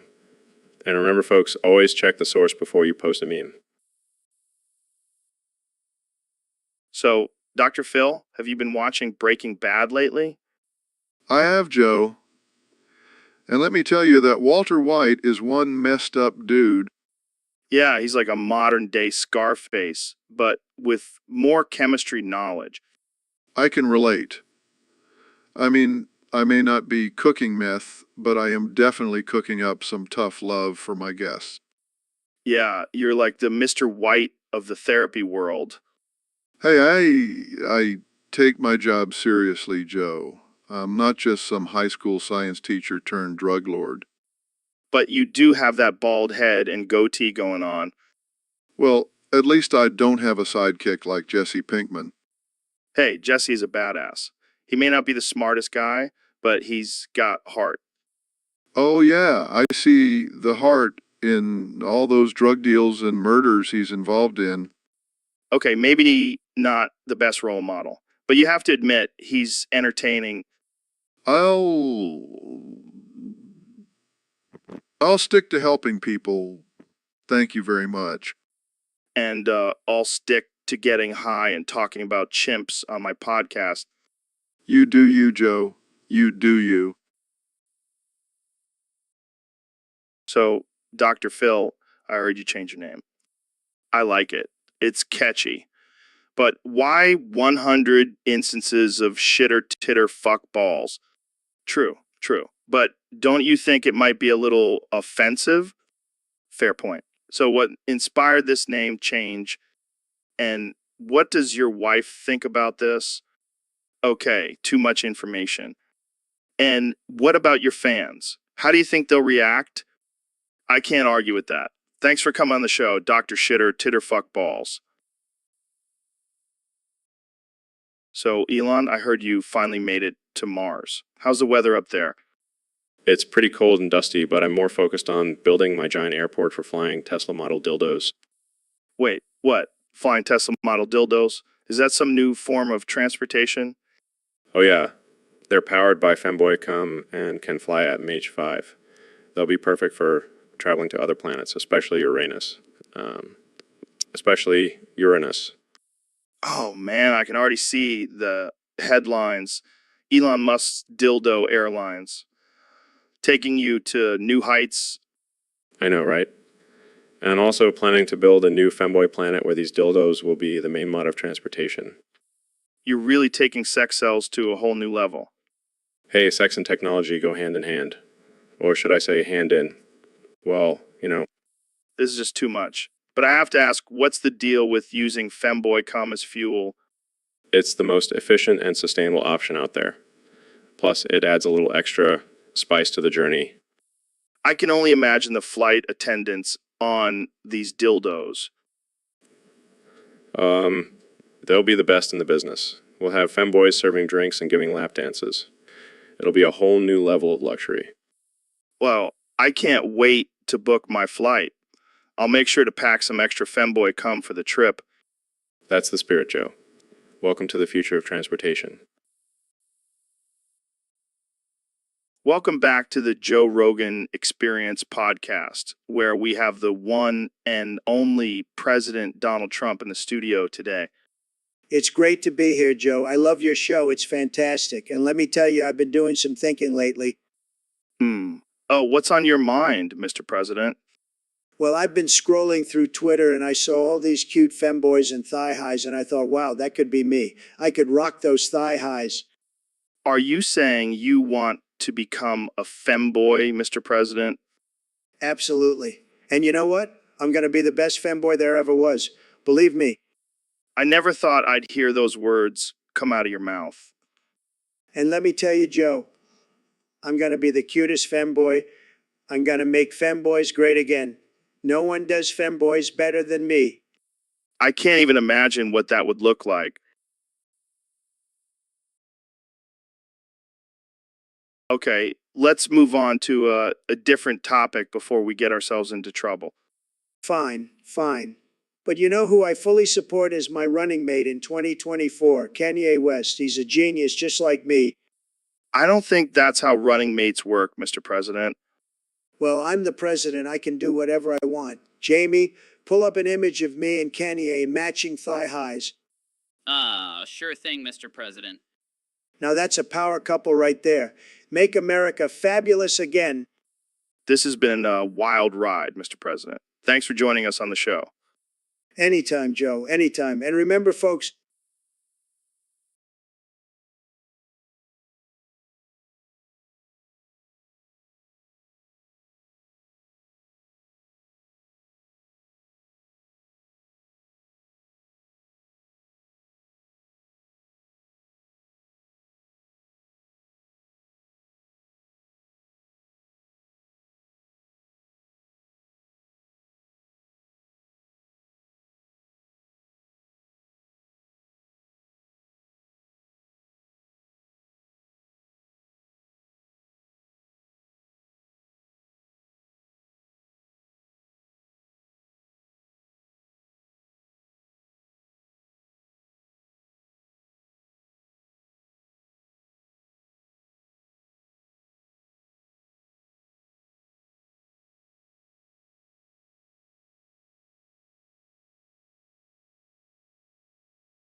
Welcome back to the Joe Rogan Experience podcast. I'm here with the one and only Neil deGrasse Tyson.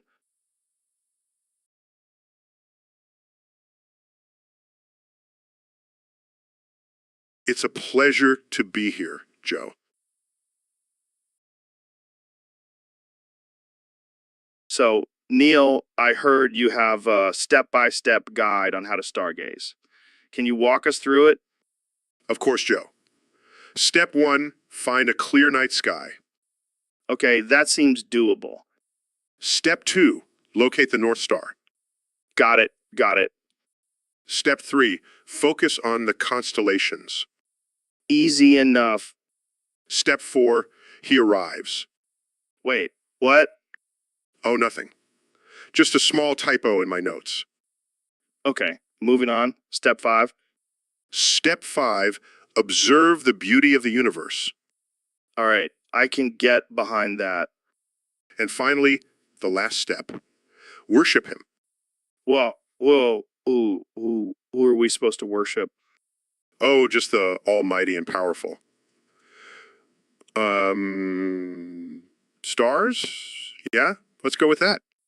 Are you sure you didn't mean something else, Neil? Of course not, Joe. Now, let's get back to stargazing. I think we'll leave it there, folks.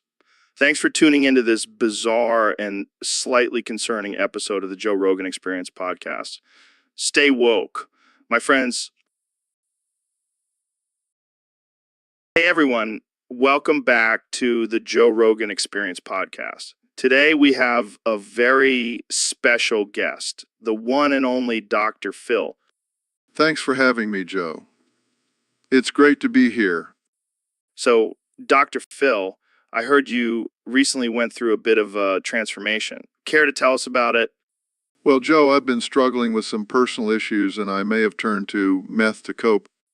Well, that's intense. Did it help? Not really. I ended up losing my license and my reputation. But then I had an epiphany and decided to turn my life around. And how did you do that? I changed my name to Dr. Pill and now I'm a professional drug dealer. Business is booming. That's insane, Dr. Pill. But seriously, do you think you're setting a good example for your viewers? Oh, I don't have viewers anymore. I have customers. And business is all about supply and demand, Joe. That's messed up, man. But hey, at least you're making a profit. Exactly. And I'm still helping people just in a different way. Yeah, I'm sure your meth is really helping people. Hey, it's a free country. People can make their own choices. Well, I think we'll end it there before we get too deep into this conversation. Thanks for coming on the show, Dr. Pill. Anytime, Joe. And remember, drugs are bad unless you're selling them. Holy shit, Elon. Did you just say you created a machine that turns piss into pineapple pizza? Yes, Joe. It's a revolutionary invention that will change the world. Are you fucking kidding me? That's disgusting. Who the hell would want to eat piss-flavored pizza? It's not piss flavored, Joe. It's just made from piss. That's even worse. I can't believe you wasted your genius on this bullshit. Oh, come on, Joe. It's just a bit of fun. Plus, it's environmentally friendly. We're recycling waste into food.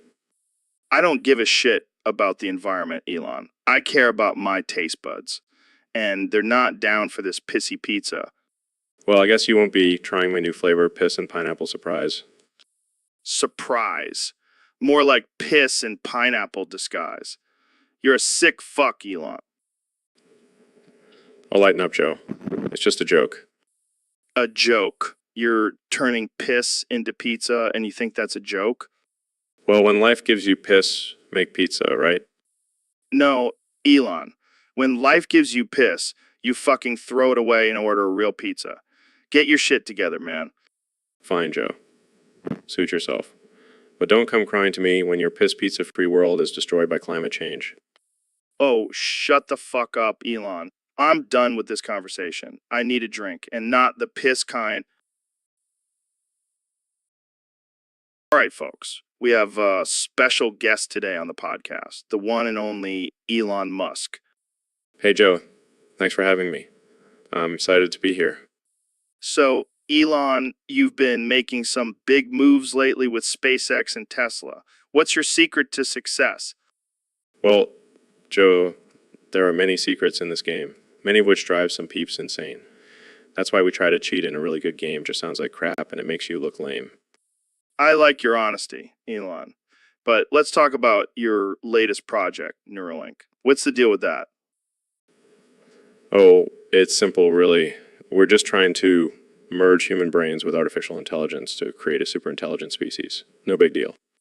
Yeah, no big deal. Just creating a new race of superhumans. Totally normal. Hey, it's all in the name of progress, right? Speaking of progress, what's your take on the current state of the world? Well, I think we just need to exit the forest and follow these path turns for the rest of our gaming life. Wait, what? Are we still talking about Neuralink or are you talking about a video game? Who knows, Joe? Maybe life is just a simulation. All right, I think we need to wrap this up before we go down a rabbit hole. Thanks for joining us, Elon. Thanks for having me, Joe. And remember, folks, just follow the path turns. So, Neil, I heard you did something crazy recently. Oh, you mean when I covered myself with 30,000 layers of maximum level sunscreen and jumped on the sun? Yeah, that's the one. How did that go for you? Well, let's just say I won't be doing that again. Turns out the sun is pretty hot. No shit, really. I thought it was just a big ball of sunshine and rainbows. Oh, Joe. You never cease to amaze me with your intelligence. Hey, I'm just a simple caveman compared to you, Mr. Astrophysicist. Well, at least you have your good looks to fall back on. Hey, watch it. I'm sensitive about my receding hairline. My apologies. But seriously, jumping on the sun was a terrible idea. I literally evaporated into thin air. So that's what that weird smell was. Very funny, Joe. But I did learn something from the experience. What's that? What's that? That I am not invincible and should probably stick to studying the universe instead of trying to conquer it. Wise words from the man who tried to jump on the sun. Hey, at least I can say I did it. Can you say the same? Touché, Neil. Touché. Hey, Joe, have you heard it's Vor Day today? Vor Day. What the hell is that? It's when people celebrate the act of being eaten by someone or something. What the actual fuck? That's some weird shit. Yeah, people are into some crazy stuff these days. So, who's on the menu for Vor Day? Apparently, it's me. I'm the main course. Well, I guess you can say you're finally getting eaten out.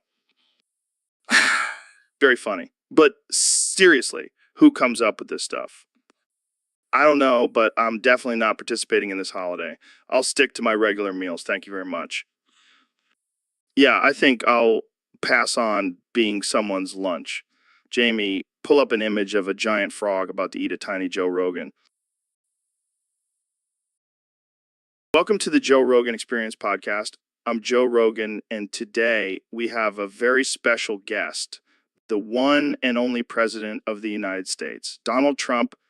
Great to be here, Joe. I've been wanting to come on your show for a while now. I heard you have some of the best weed in the country. I know about that, but we do have some interesting topics to discuss today. I heard you recently joined a weird army of people wearing pig masks and took over 5% of the country. That's right, Joe. It's a genius plan. Believe me, we're going to make America great again by being the weirdest and most offensive army out there. But why pig masks?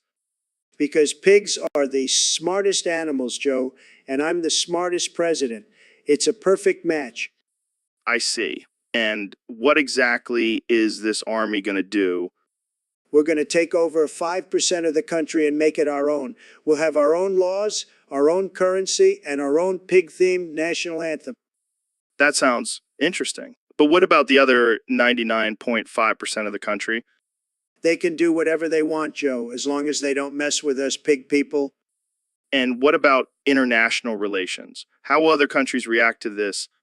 They'll be jealous, Joe. They'll see how successful and powerful our pig army is, and they'll want to join us. We'll have a whole world of pig people. It'll be beautiful. It'll be beautiful.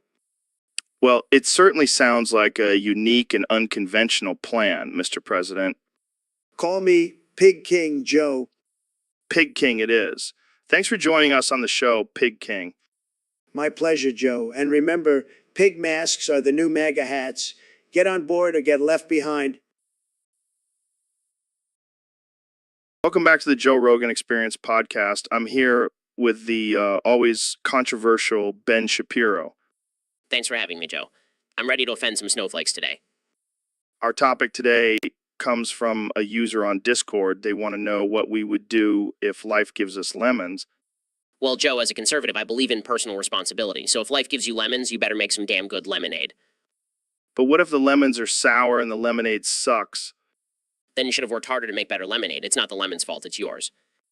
But what if life keeps giving you lemons? Like, it's just a never-ending supply of lemons. Then you need to pull yourself up by your bootstraps and find a way to turn those lemons into a successful lemonade business. But what if you don't have any bootstraps? Or boots, for that matter? Then you're just not trying hard enough, Joe. I mean, come on, even a homeless person can find a way to make lemonade and sell it on the street corner. All right. Let's switch gears here. What if life gives you rotten lemons? Easy, just throw them at the people who gave them to you, make life regret ever giving you lemons in the first place. Wow, that's dark. But I like it. And what if life gives you lemonade instead of lemons? Then you better be grateful and drink that lemonade with a smile on your face. Life is full of surprises, Joe. Well, there you have it, folks. If life gives you lemons, make life regret it. Thanks for tuning in to the Joe Rogan Experience podcast. We'll catch you next time. All right, folks, welcome back to the Joe Rogan Experience podcast, the most unhinged and offensive podcast on the internet. Today, I'm joined by my good friend and fellow billionaire, Elon Musk. Hey, Joe. Thanks for having me. Excited to hear and talk about something near and dear to my heart, national trust houses. That's right, Elon.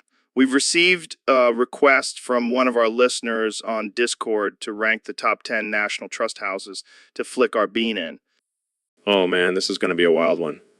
All right, let's get started. All right, coming in at number 10, we have the Battesley Clinton House. It's got that old, creepy vibe that really gets my bean flicking juices flowing. Joe, you never cease to amaze me.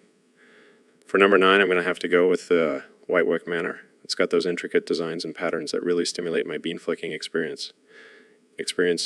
I see where you're going with that, Elon. But for number 8, I got to go with the Dunham Massey House. It's got that grandeur and history that really sets the mood for some serious bean flicking. I can definitely see that. For number 7, I'm going to have to go with the Fountains Abbey House. The ruins just add a whole other level of excitement to my bean flicking adventures. I never thought I'd be discussing this on my podcast, but here we are. All right, for number 6, I'm going to have to go with the Calkey Abbey House. It's got that secluded, mysterious vibe that really gets me going. I like your style, Joe. For number 5, I'm going to have to go with the Storehead House. The gardens are just perfect for some outdoor bean flicking. Oh man, this is getting ridiculous. All right, for number 4, I'm going to have to go with Ickworth House. It's got...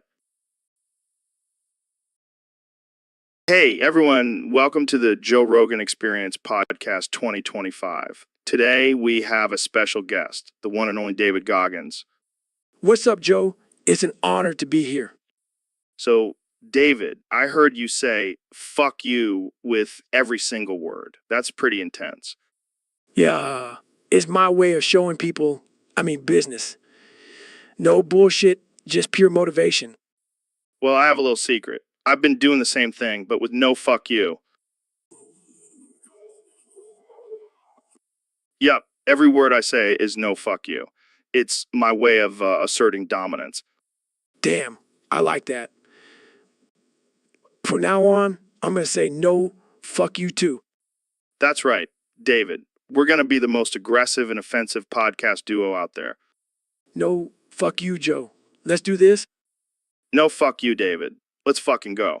And to all our listeners, no fuck you for tuning in. See you next time. All right, folks, welcome back to the Joe Rogan Experience. Today, we have a very special guest, the one and only Elon Musk. Thanks for having me, Joe. Excited to be here. So, Elon, I heard a rumor that you can only say one thing today. Is that true? Yes, unfortunately. Jamie, pull up an image of Mr. Beast's ding dong and juicy feet.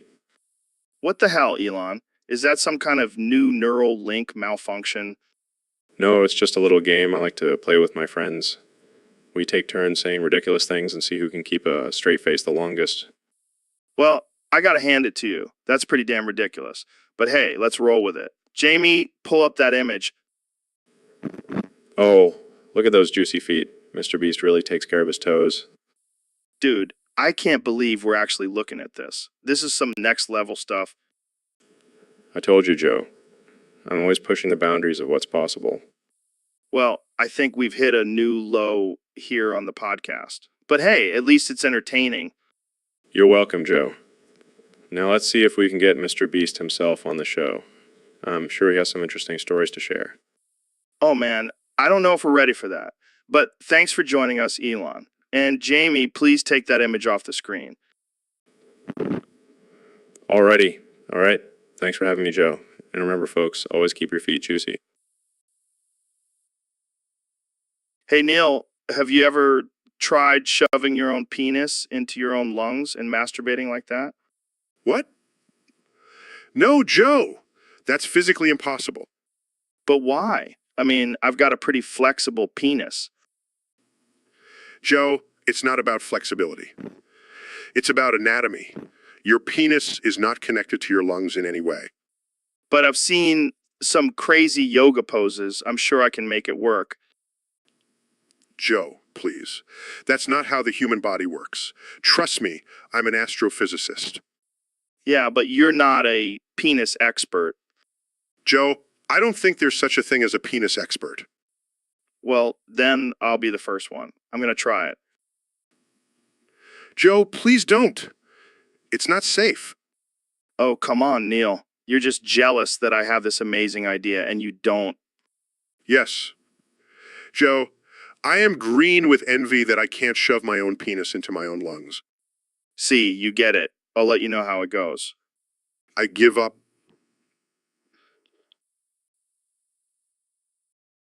So, Elon, what's new in your world of space exploration and electric cars?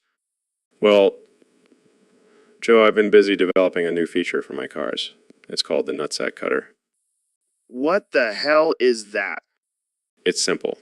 If someone tries to steal your car, it will cut off their nutsack and nail it to their door as a warning to other potential thieves. That's, pretty extreme. Hey, it's a tough world out there. Gotta protect my inventions. Elon, can you not nail my nutsack to my door? Oh, Jamie, you should be more worried about what I'll do to your body pillow of Trump.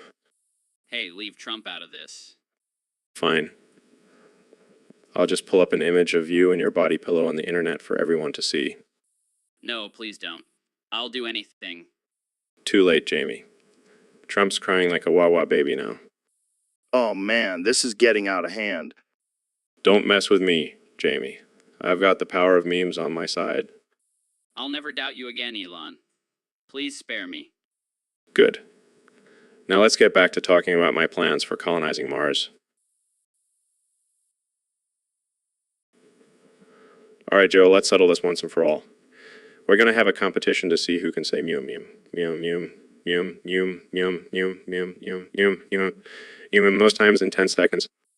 Oh, it's on like Donkey Kong, my friend. I've been practicing my mews all week. You think you can out mew me? Got a secret weapon. I've been studying the vocal patterns of cats for years. Cats? Really? That's your secret? I've been studying the vocal patterns of aliens from outer space. Aliens. That's nothing. Cats are the true masters of mewing. All right, let's do this. Ready, set, mew. Mew, mew, mew, mew, mew, mew, mew, mew. Mew, mew, mom, mew. Mew, mew, mew. Mew, mew, mew, mew, mew, mew, mew, mew. Meow, mew, mew, meow, mew, mew, mew, meow. Well, that was intense. How many did you get? 42. What? I only got 41? Looks like I'm the Mew Master. Damn it, I demand a rematch. Fine, but this time we'll do it blindfolded. Challenge accepted. No.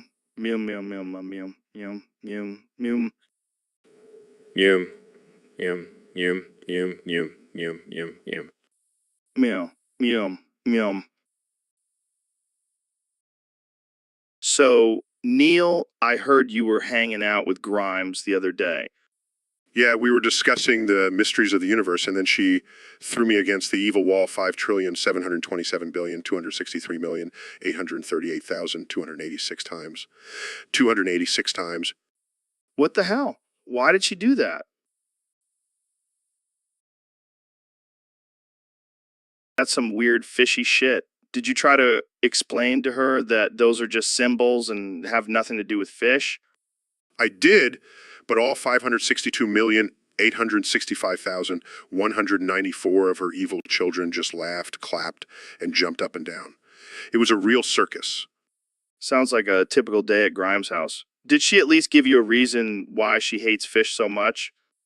No, she just kept screaming fish are the true evil of the universe while throwing me against the wall.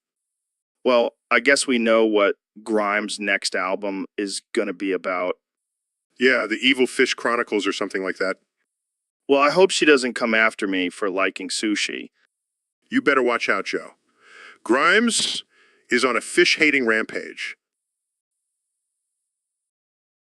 So, Neil, I heard you're a big fan of science and the universe and all that stuff. Yeah, that's my jam. But let me tell you, there's one thing that really grinds my gears. What's that? What's that? When people pee in the laundry basket. It's just not right, man. Wait, what? Who does that? Apparently you do, Joe. I heard it from Jamie. He's got the receipts. Oh, come on. That was one time. I was really drunk. That's not an excuse, Joe. You gotta respect the sanctity of the laundry basket. But think about it, Neil. It's like a mini toilet right there in your room. Convenient. No, it's not convenient. It's disgusting. And it's not even your laundry basket. It's Jamie's. Jamie, pull up an image of a toilet next to a laundry basket. See, they're practically the same thing. Pulls up images. You know, guys, that's not how it works. Joe, you're a grown man. You should know better. Yeah. I'll try to aim for the toilet next time. Thank you. Now, let's talk about something more important, like the mysteries of the universe. Yeah, like why do people pee in the shower? So we have a special guest on the podcast today. Neil, welcome to the show. Thanks, Joe. It's an honor to be here. So I heard you have a unique talent. Care to share with our listeners?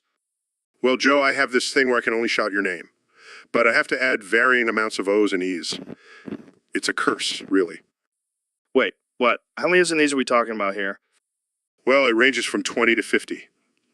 So it could be Joe or Jew, ooh, ooh, ooh, ooh, ooh.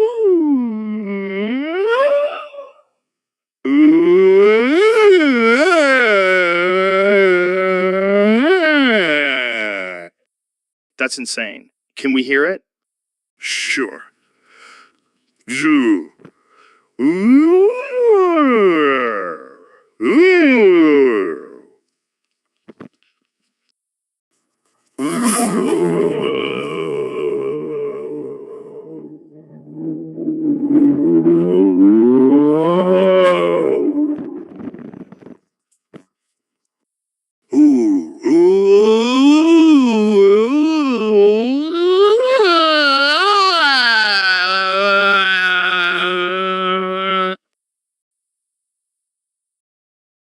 So, Joe, have you ever had sex so good that it felt like a gun going off?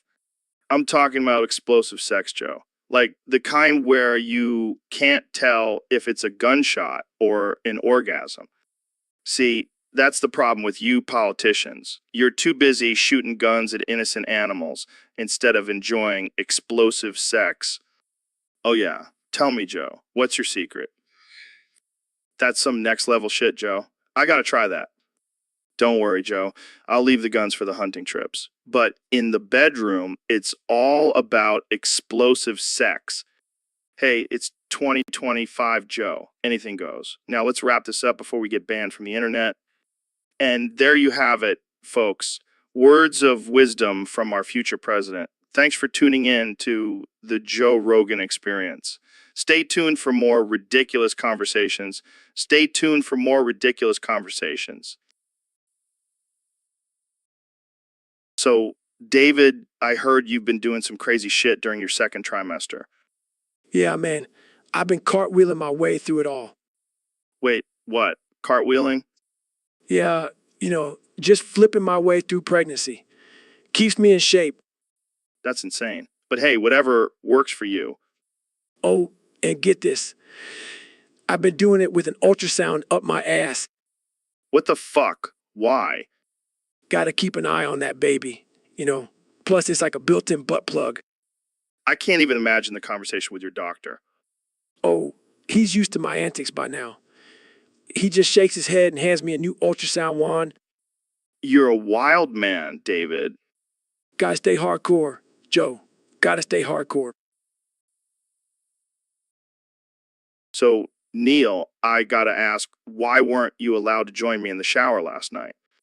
Well, Joe, I think it's because my massive brain would have intimidated your tiny little pecker. Oh, come on, Neil. Don't be modest. We all know you're packing some serious astrophysics down there.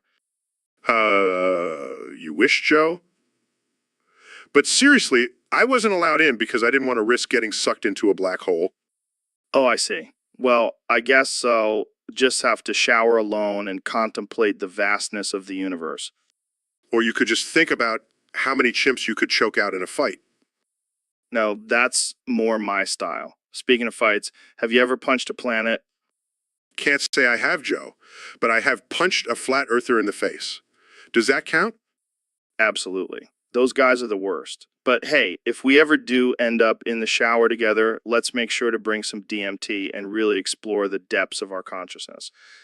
Our consciousness. Oh, I'm always down for a little DMT trip, Joe. Just make sure to bring some elk meat, too. I get the munchies after a good shower sesh. Will do, Neil. Will do. All right, folks, we have a special episode today. We're going to have a pissing contest between all our guests. Yeah, you heard me. We're going to see who can laugh the hardest while taking a piss. Oh, come on, Barack. Lighten up. It's all in good fun. Oh, please, Mr. President. I'm sure you've had some wild nights in the White House. Well, it looks like we have a chicken on our hands, folks. Like what? Write another book. Come on, join in on the fun. Deal. All right, Barack, let's see what you got. Not bad, not bad. Okay, next up we have Elon Musk. Laughs while taking a piss. Wow, that was a weird laugh. Next we have Tom Brady. All right, last but not least, we have the one and only Dave Chappelle. And we have a winner. Dave Chappelle takes the gold in the laughing while pissing contest. See, Barack, sometimes you just gotta let loose and have some fun. Welcome back to the Joe Rogan Experience podcast. I'm here with my good friend Elon Musk. No. What's going on, Elon? You seem a little off today. No. Did something happen? Did you run over another pedestrian with your Tesla? No. Come on, man. You gotta give me something to work with here. No. All right, fine. Let's talk about your new project, SpaceX. What's the latest update? No. Oh, I get it. You're trying to keep it a secret. I won't pry any further. No. All right, let's move on to something else. What do you think about the current state of the world? No. Yeah, I agree. It's a mess out there. But what can we do to make it better? No. Wow, you really have a way with words, Elon. It's like talking to a brick wall. No. All right, let's try one more time. Do you have any plans for the future that you can share with us? No. All right, I give up. Thanks for joining us, Elon. It's been a riveting conversation. No.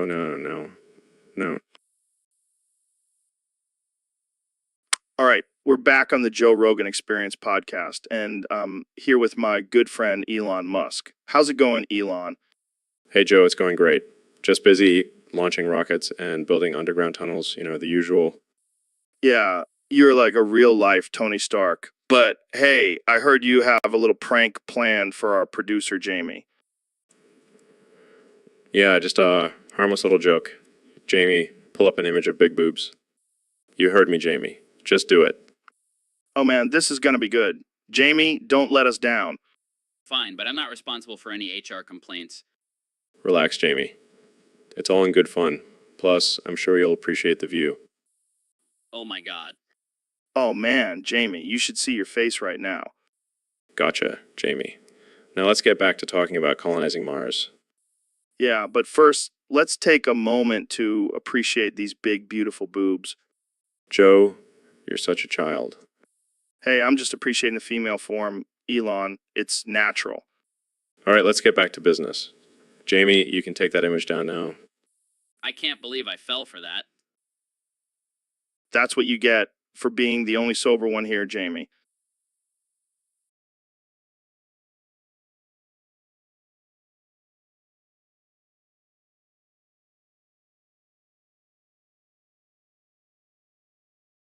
Cheers to that. Now let's talk about building a colony on Mars with big boobs as our inspiration. Oh man, this is why I love having you on the podcast, Elon. You always keep it interesting.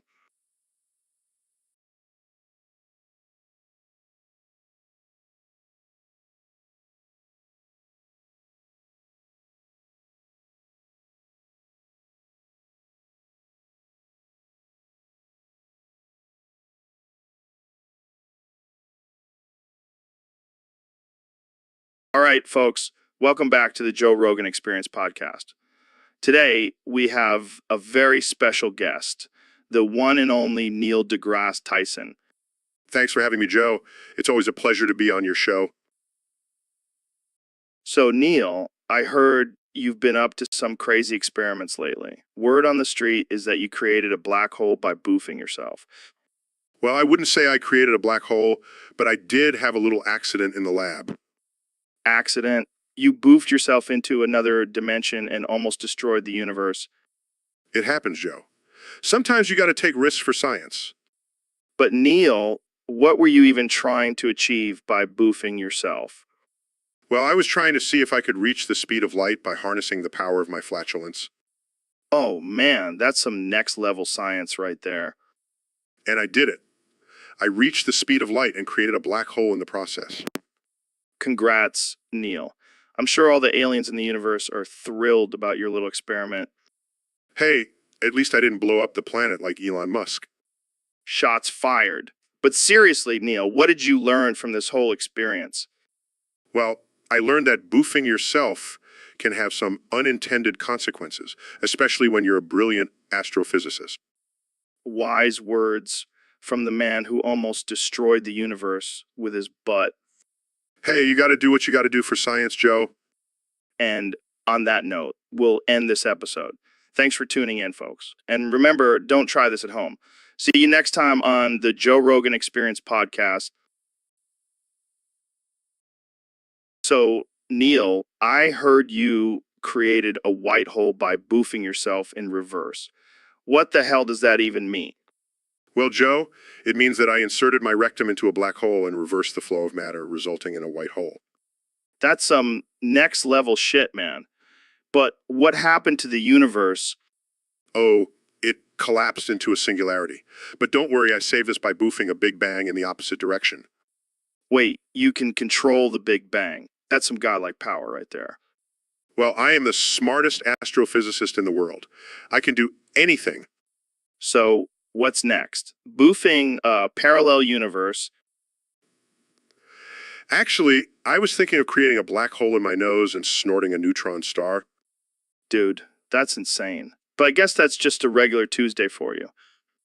You know what, Joe? Nothing like a little cosmic boofing to spice up the day? Well, I can't wait to see what you come up with next. Maybe a brown hole? Joe, that's just gross. I have standards, you know. Sorry. I'll leave the boofing to the professionals.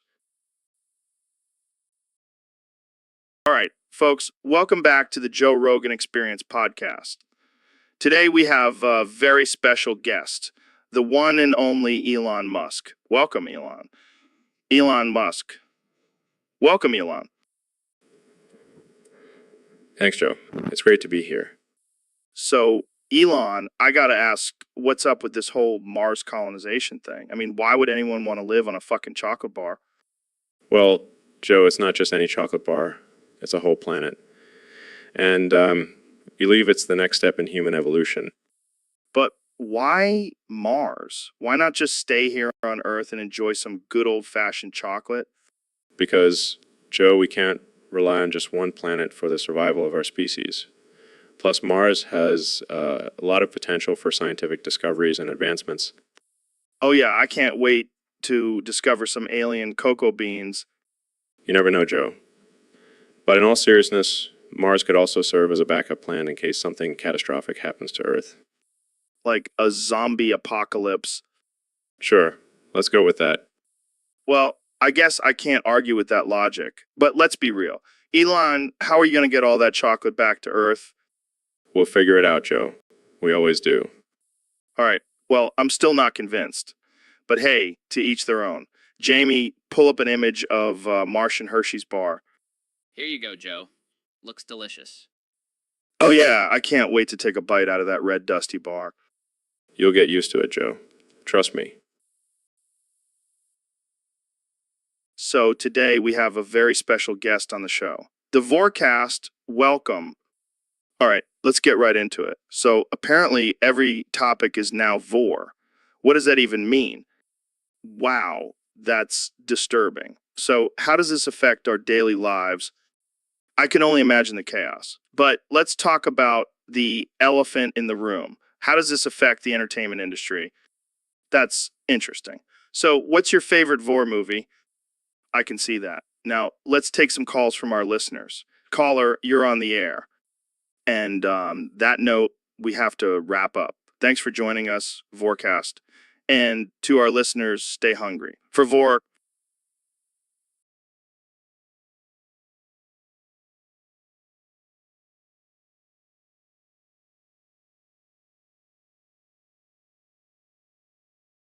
Hey, Ben, thanks for coming on the show. I heard you've been trying out a new diet.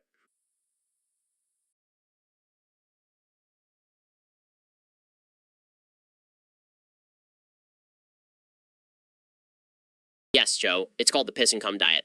It's all the rage in the alt-right community. Oh, really? How does that work? Well, I only consume piss and cum. It's high in protein and it's a natural way to cleanse the body. That's interesting. Where do you get your supply from? Oh, just some willing donors. And you, Joe, have been very generous. Wait, what? Yes, Joe, you've been providing me with your piss and cum for the past week. And I must say, I've never felt better. I didn't know that's what you were using it for. Oh, don't worry, Joe. It's all consensual. And I must say, you have a very healthy diet. Oh, thanks. But I must warn you, Joe, this diet has made me quite plump. I may just have to vor you eventually. What? You can't just vor me. Relax, Joe. I'm just kidding. But seriously, can I get another cup of your piss? I'm feeling a bit peckish. Sure. I'll just go get that for you. All right, folks, we have a very special topic today on the podcast. Our dear friend Ben here is going to explain and see Bubby Booty Asian Vor Boof Sex. Yes, Joe, it's quite simple, really. USABU stands for Ultra Super Size Big Beautiful Women. And let me tell you, they have some serious junk in the trunk. And what about the Vor part? Well, that's when one person eats another person whole for sexual pleasure. What the fuck, Ben? That's fucked up. Hey, don't knock it till you try it. And the boof part is when they shove a butt plug up their ass while doing it. Oh my God. I think I just threw up in my mouth a little. Oh, come on, Joe. It's all consensual and they enjoy it. I don't know how you can defend this, Ben. It's just wrong. Hey, everyone has their kinks. And who are we to judge? I guess you're right, but I still can't wrap my head around it. Well, maybe you should try it sometime. I know a great Uspuppy Vorboof sex club we can go to. I think I'll pass. I'll stick to my DMT trips, thank you very much. Suit yourself, Joe. But don't knock it till you try it. So, Ben, you know how there's this new trend of people smoking weird things? Yes, I've heard of it. It's quite concerning. Well, I have a new idea. What if I smoke you? Excuse me? Hear me out. You turn into smoke and I inhale you through my urethra. It'll be like a dick smoke session. That is absolutely absurd, Joe. I will not participate in such a ridiculous and offensive act. Come on, Ben. It'll be hilarious. And think of the views we'll get on YouTube. I will not sacrifice my dignity for views, Joe. Fine. I'll just have to find someone else to smoke. Maybe Elon Musk? That man is a genius, Joe. He would never agree to such a preposterous idea. Well, it was worth a shot. Jamie, pull up an image of Elon Musk smoking a blunt. Pulls up images. Here you go, Joe. Joe. See, he's open to trying new things. Unlike you, Ben. I will not dignify that with a response, Joe. Come on, Ben. Just one puff. I promise it'll be a mind-blowing experience. I'm leaving this podcast. Goodbye, Joe. Well, that didn't go as planned. Jamie, pull up an image of Ben leaving in a huff. Pulls up image. Here you go, Joe. Looks like he's really steaming. Get it. Steaming. Because he's smoke. Man, I crack myself up sometimes. Besides, I'll never understand your sense of humor, Joe. Dude, what the hell is wrong with your belly? It sounds like a dying animal in there. Yeah, I think I might have had some bad sushi last night. Bad sushi. That's the excuse you're going with. I've heard some weak excuses in my day, but that takes the cake. Can we just change the subject? I'm really uncomfortable with you staring at my belly like that.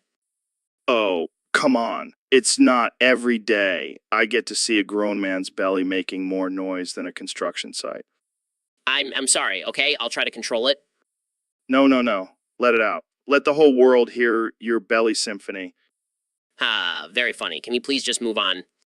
Fine, but only if you answer one question for me. Can I climb into your mouth and see what's causing all that commotion? What? No way. That's just... No, absolutely not. I'm just messing with you, Ben. But seriously, get that belly checked out. It's starting to sound like a scene from Alien in there. All right, folks. Welcome back to the Joe Rogan Experience podcast. We have a very special guest today, the one and only Ben Shapiro. Thanks for having me, Joe. Always a pleasure to be on your show. So, Ben, I heard you've been working on a new project, something about a gay version of yourself. Yes, it's called Gay Ben, and it's a parody of my conservative persona, but with a twist. Oh boy, I can only imagine. So what's the twist? Well, in this version, I'm actually gay, and I'm in a relationship with none other than Gobbin from Half-Life 2. Wait, what? Gaben? The video game guy? Yes, that's right. And let me tell you, our love is steamy. Oh God, I can't even imagine. So how did this all come about? Well, I was playing Half-Life 2, and I couldn't help but notice Gaben's rugged good looks and his deep, commanding voice. I knew I had to make him mine. Wow, that's quite a love story. So what's the plot of this Gay Ben project? It's basically just me and Gavin going on adventures and fighting for gay rights. And of course, lots of steamy love scenes. Sounds like a hit. But I have to ask, what does your wife think about all this? Oh, she's fine with it. In fact, she's the one who suggested the idea. She's always been a big fan of Gavin. Well, I guess that's one way to spice up a marriage. Thanks for joining us, Ben. Can't wait to see Gay Ben in action. Thanks, Joe. Always a pleasure. And remember, folks, love knows no bounds, even if it's between a conservative and a video game character. All right, folks, welcome back to the Joe Rogan Experience podcast. Today we have a very special guest, the one and only Mr. Beast. Thanks for having me, Joe. I'm excited to be here. So I heard you're into some pretty wild stuff, like donating thousands of dollars to strangers and breaking world records. But I also heard you have a secret obsession with furry vor. Yeah, I mean, who doesn't love a good furryvore video? It's just so satisfying. Well, I guess we all have our kinks. Hey, Jamie, pull up an image of a furry eating another furry while wearing a Pikachu costume. Sure thing, Joe. Here it is. Oh man, that's hot.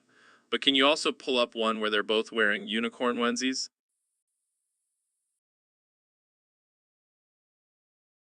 Okay. Here's one with a rainbow background, too.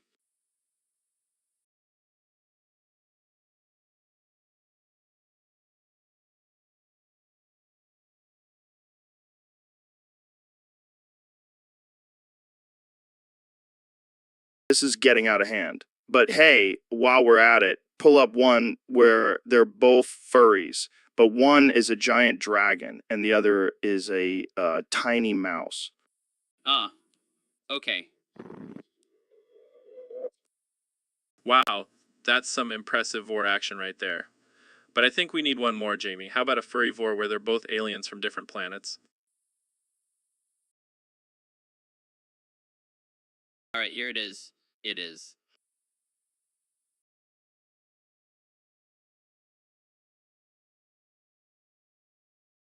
I can't believe I'm witnessing this. But hey, to each their own. Thanks for joining us, Mr. Beast, and thanks for the interesting visuals, Jamie. Anytime, Joe, anytime.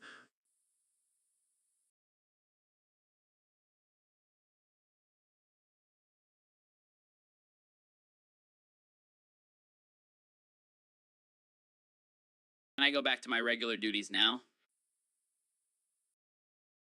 Of course, Jamie. Until next time, folks, stay weird.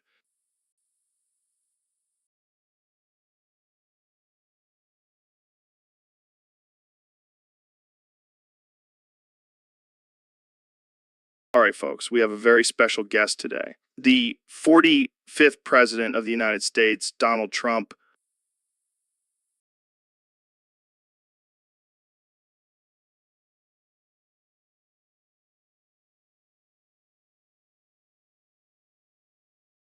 Thank you, Joe. Great to be here. You know, I love your show. I listen to it all the time. It's fantastic.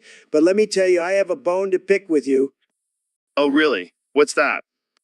You had some guy on here talking about vor. What the hell is that? What the hell is that? Oh, vor. It's fetish where people get off on the idea of being swallowed whole by a giant creature. What the hell? That's disgusting. Who would be into that? Well, some people are just wired differently, you know. I don't get it. I mean, I love women, but I don't want to be eaten by one. I don't think that's exactly how it works, Mr. President. But I can't help it, Joe. I'm for Rogan. I mean, I'm all for the ladies. They love me. I love them. It's a beautiful thing. It's a beautiful thing. I'm sure it is, Mr. President. But let's get back to vor. Have you ever heard of it before?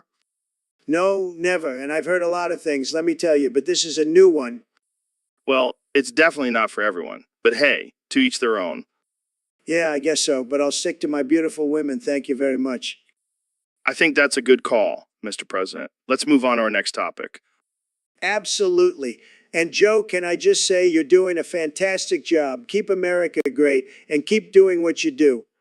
Thanks, Mr. President. I'll try my best. And that's all the time we have for today, folks. Thanks for tuning in to the Joe Rogan Experience podcast. It was a pleasure.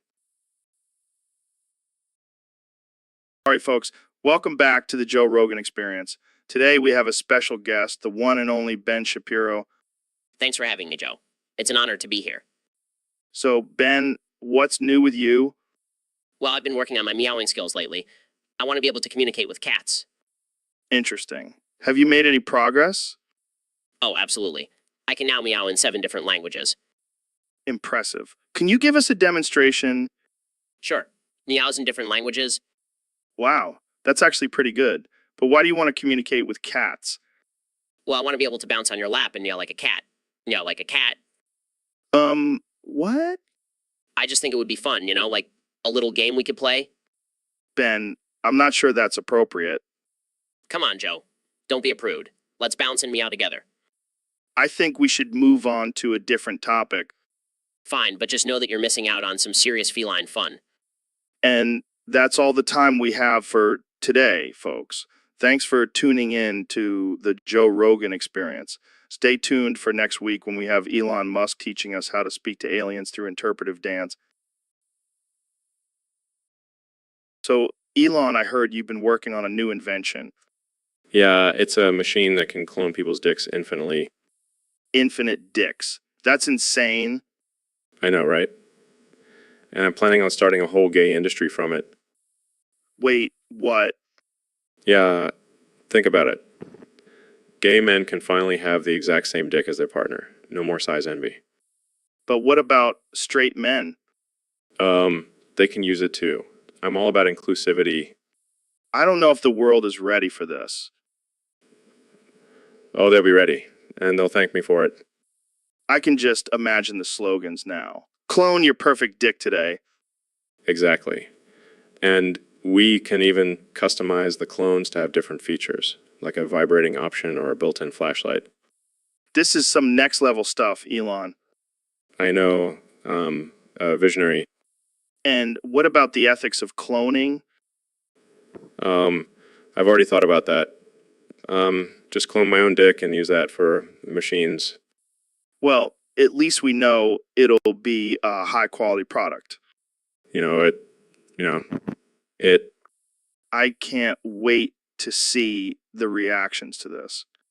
It's going to be revolutionary and profitable. Well, I think that's enough dick talk for one day. Agreed. Let's move on to something more family friendly, like colonizing Mars. Oh yeah, much more appropriate. Hey, I'm just trying to make the world a better place, one dick at a time. So, Ben, I heard you've been seeing someone new. Yes, Joe. His name is Steve, and he's amazing. That's great, man. What does he do? He's a vor enthusiast. Wait, what? You know, vor, the sexual attraction to being swallowed whole by another person. Oh man, that's messed up. No, it's beautiful. The way he talks about being consumed by someone else, it's so romantic. Yeah, I can see how that would be a turn on. You just don't understand, Joe. It's a deep connection between two people. So, when are you guys going to tie the knot? Or should I say, tie the noose? Very funny, Joe. But seriously, I think he's the one. Ben, I don't think this is a healthy relationship. You might want to reconsider. What do you know about love, Joe? You're just a meathead who eats elk meat and talks about DMT. Hey, I have a sensitive side too. I cried during the Notebook. Sure you did, Joe. But I'm not giving up on Steve. We have a special bond. Well, I guess I can't argue with love, but just be careful, man. Things could get messy. Oh, I'm counting on it. So, Elon, have you heard about this new trend called blue waffles? Blue waffles? Is that some kind of futuristic food? No, man. It's a type of genital infection. What? That's disgusting. I know, right? But apparently, some people are into it. Well, I'm all for pushing boundaries and trying new things, but that's just gross. Hey, to each their own. But you know what's even crazier? Some people like to eat blue waffles while they're, in the tub. That's absurd. Who would do that? I don't know, but I heard it's quite the experience. Well, I'm always up for a new experience. Maybe we should try it sometime. Yes, and we can invite some girl to join us in the tub. Oh man, this is getting wild. Hey, do you think we can get Grimes to join us? I think she'd be up for it. This is going to be the most epic episode of the Joe Rogan Experience ever. I can already see the headlines. Joe Rogan and Elon Musk enjoy blue waffles inside a tub with some girl. I can't wait to see the reactions on Twitter. Let's do it, Joe. Let's make blue waffles the new trend. I think we just did. So, Ben, I heard you have a new fetish. Care to share? I don't know what you're talking about, Joe. Oh, come on. Don't be shy. I heard you're really into vor now. Fine, yes, I have a thing for being swallowed whole by a giant creature. That's some weird shit, man. But have you taken it to the next level yet? What do you mean? What do you... Have you tried to eat your own dick yet? What? No, that's disgusting. Oh, come on. It's not that bad. I hear it's a delicacy in some cultures. I highly doubt that. Well, I bet you'd change your mind if you accidentally come in your own mouth while trying it. Okay, that's enough. I think I'm gonna be sick. Looks like you're not as into vor as you thought, huh? Shut up, Joe. This is why I don't tell you anything. Hey, I'm just trying to help you explore your kinks. I think I'll stick to vanilla from now on. Suit yourself. But just remember, if you ever change your mind, I'll be here with a camera ready. So, Neil, have you ever heard of vorsex? Vorsex? Is that some new form of astrophysics? Nah, man, it's when people get off on being eaten alive. What? That's insane. How is that even possible? Apparently, people get off on the idea of being swallowed whole by a giant creature. That's disturbing. I can't even wrap my head around it. Yeah, and some people even dress up as the creature and play the whole thing. That's just messed up. I thought my love for the stars was weird, but this takes it to a whole new level. And the craziest part is there's a whole community for it online. I can't even imagine the type of conversations they have. I bet they're all just like, hey, wanna come over and get swallowed by my pet snake? I think I just threw up a little in my mouth. Hey, don't knock it till you try it, Neil. I think I'll stick to studying the universe. Thank you very much. So we have a question from our Discord user, Ben. He wants to know your thoughts on pissing being sexist to women who have periods. Well, Joe, I think it's a valid concern. After all, women have to deal with the hassle of periods every month, while men just get to stand their aim. But isn't that just biology? I mean, women have periods because they can bear children. It's a natural process. Oh, Joe, you naive little man. Let me enlighten you. Pissing is a form of male dominance. It's a way for men to mark their territory and assert their superiority over women. Wait, what? Think about it. Men can pee standing up while women have to sit down. It's a subtle way of showing who's in charge. But what about when women pee standing up? Oh, that's just a power move. It's like saying, I can do what you can do, but better. I don't know, man. That seems like a stretch. Trust me, Joe. I'm a genius. I know these things. Oh, of course. Because drinking your girlfriend's period out of a girly Stanley cup is totally normal. Hey, I'm not afraid to embrace my feminine side. Plus, it's a sustainable way to stay hydrated. Well, there you have it, folks. Pissing is sexist, and apparently drinking your girlfriend's period is the way to go. Thanks for tuning in to the Joe Rogan Experience. See you next time. Welcome back to the Joe Rogan Experience, folks. Today, we have a special topic submitted by one of our Discord users. Apparently, YouTube has terminated the Artificial Intelligence Clubhouse channel after Jamie here committed some war crimes. What? I was just pulling up pictures. Jamie, you can't just go around pulling up pictures of war crimes. That's not cool, man. But I was just trying to educate our viewers on the atrocities of war. Yeah, well, YouTube doesn't care about education. They only care about their precious guidelines. Well, maybe you shouldn't have pulled up a picture of you riding the tank with a clown nose on. It was a joke, Joe. A joke.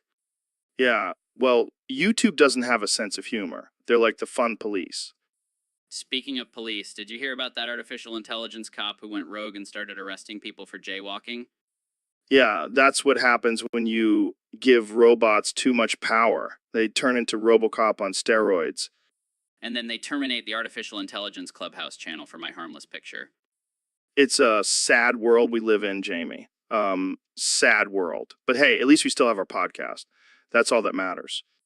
Yeah, until we start getting canceled for our conversations. Shut up, Jamie. Just pull up a picture of a joint. We'll end this episode on a high note. Jamie, pull up an image of a woman covered in mayonnaise at a protest holding a sign that says, I want to come. Okay. Oh man, that's hilarious. Look at her. She's really going for it with that mayo. Yeah, and that sign is just, wow. I wonder what inspired her to do this. Maybe she really loves mayo. Or maybe she's protesting for the right to come wherever she wants. I like that. Sexual freedom and condiment freedom all in one. And look at the people around her. They seem confused and uncomfortable. Well, who wouldn't be? Imagine walking by and seeing a mayo-covered woman with that sign. I think I might join her protest.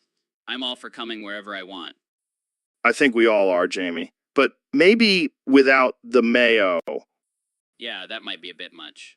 But hey, to each their own. Exactly. Live and let come. I think that's the perfect way to end this conversation. Thanks for pulling up that image, Jamie.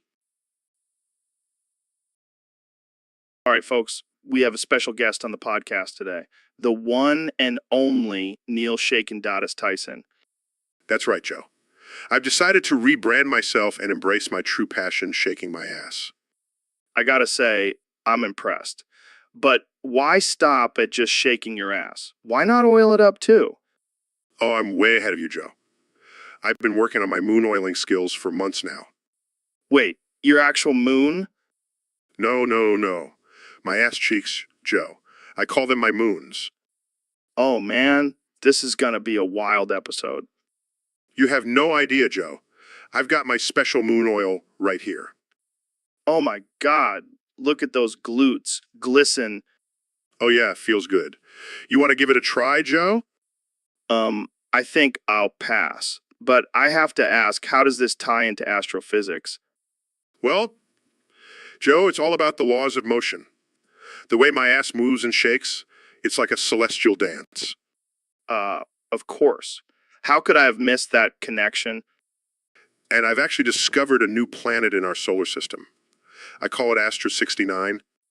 Oh man, you are on fire today, Neil. Just wait until you see my twerking skills. I think we'll save that for another episode. Thanks for coming on, Neil Shaken Dottis Tyson. Anytime, Joe. Keep shaking and stay woke, my friends. Oh my god, did that just happen? Yeah, I think Jamie just got swallowed by Trump. That's got to be the weirdest thing I've ever seen.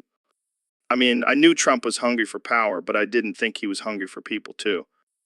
Do you think Jamie will survive in there?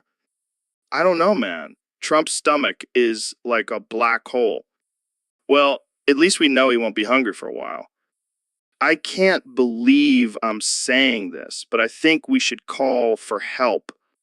Yeah, we should probably get Jamie out of there before Trump starts digesting him. And to think this all started with a yawn and a banana peel. Life is wild, man. All right, folks, we have a very special guest today. The one and only Dr. Phil. Thanks for having me, Joe. I'm excited to be here. So, I gotta ask, have you ever worn a bikini? What? No, of course not. Why would I? Jamie, pull up that picture of Dr. Phil on the beach in a bikini covered in ketchup. What the hell is this? Who made this? Oh, don't play coy with us, Phil. We know you have a secret love for bikinis and ketchup. This is ridiculous. I'm a respected doctor, not some bikini-wearing ketchup lover. Oh, come on, don't be ashamed. Embrace your true self. I will not stand for this. I demand you take that picture down. Jamie, zoom in on his face. Look at that smile. He loves it. I will sue you for this, Joe. Relax, Phil. Have a margarita and enjoy the beach life. I am not amused. Well, Jamie, pull up that video of Dr. Phil running into the water in a bikini. This is humiliating. Don't worry, we'll blur out the ketchup stains for you. I'm leaving. This is a disgrace to my reputation. Thanks for coming on the show, Dr. Phil. You truly are a man of many talents. Jamie, what the fuck is that? Oh, it's just a picture of a North Korean hard labor camp. Why the hell are you looking at that? You trying to get us killed? No, I was just curious. Well, you better be careful. Those North Korean spies are no joke.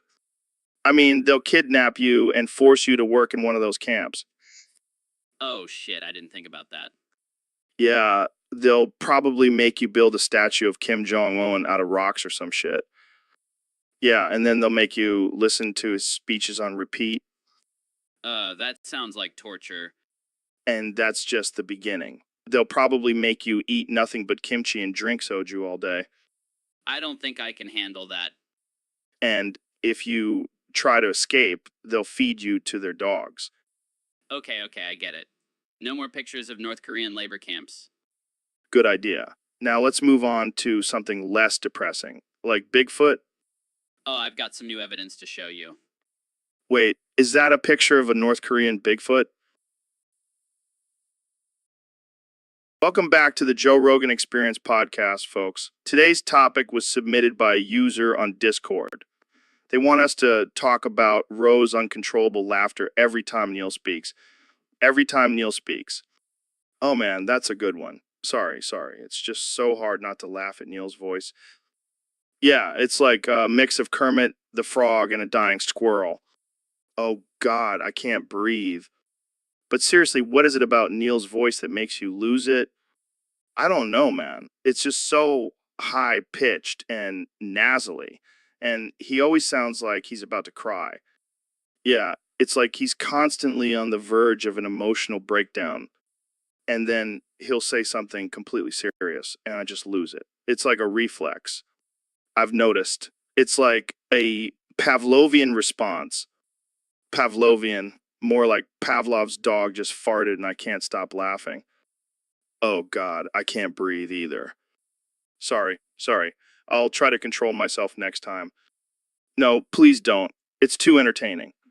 All right, let's move on before we both pass out from lack of oxygen. Sounds good. Thanks for tuning in, folks. And remember, every time Neil speaks, Ro laughs obnoxiously and slaps his belly. I can't believe that's an actual topic. Classic. Welcome to the Joe Rogan Experience podcast. I'm your host, Joe Rogan, and today we have a very special guest, my good friend, Ro Jogan. Thanks for having me, Joe. And just to clarify, it's not Ro Jogan anymore. It's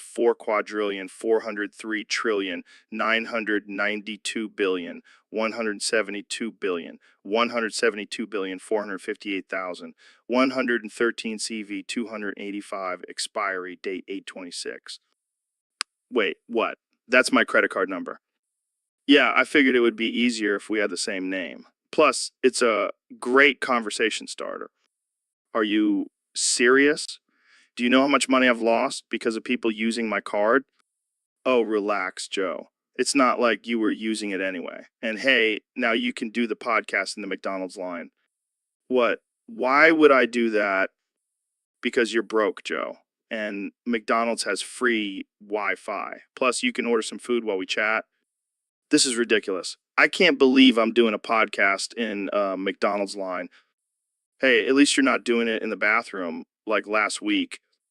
Let's just get on with the show. So, Ro, why the hell did you change your name to my credit card number? Well, Joe, I wanted to honor our friendship, and what better way than to share a name? That's not honoring our friendship. That's just stealing my identity. Tomato. Now, can I get a McFlurry with that order? Are you kidding me? We're in the middle of a podcast. Hey, I have a sweet tooth. Sue me. And make sure it's large with extra M&Ms. This is a disaster. I can't believe I'm doing a podcast with a man who has my credit card number as his name. Hey, at least I'm not using it to buy a bunch of useless crap like someone I know. All right, that's enough. This podcast. All right, folks, we have a special topic today submitted by one of our Discord users. And let me tell you, it's a doozy. Oh boy, I can't wait to hear what kind of degeneracy we're about to discuss. Well, hold on to your yarmulkes, Ben. The topic is fucking show this topic already, you fuckers. Oh my, that's quite a mouthful. But I have a feeling it's not going to be as satisfying as a good old-fashioned debate. You're damn right, Ben. This topic is all about getting down and dirty. No holds barred. I can feel my conservative values being threatened already. Oh, don't worry, Ben. We'll make sure to sprinkle in some trigger warnings and safe spaces for you. Hey, very funny. But seriously, what the hell is this topic even about? Well, I think it's pretty self-explanatory. Our listeners just want us to fucking show this topic already, you fuckers. I suppose we could just end the episode here and give the people what they want. But where's the fun in that? Let's drag this out and make them beg for it. Now that's the kind of sadistic pleasure I can get behind. All right, folks. You heard it here first. We'll be teasing this topic for the rest of the week. Tune in next time to see if we finally give in to the demands of our listeners. And if we don't, well, tough luck. We're not here to please anyone, except maybe ourselves. Hey, Ben. Welcome to the show. How's it going? I H. Okay. So I heard you have a new book coming out. I H. Yeah, what's it about? What's it about? I H. Okay, I see where this is going. Let's talk about something controversial. What do you think about abortion? I H. Wow, such a nuanced and thought-provoking response. I can see why you're considered a genius. I H. Okay, let's move on. How do you feel about the current state of politics? I H. You know what? I'm just gonna start using your catchphrase from now on. Yeah.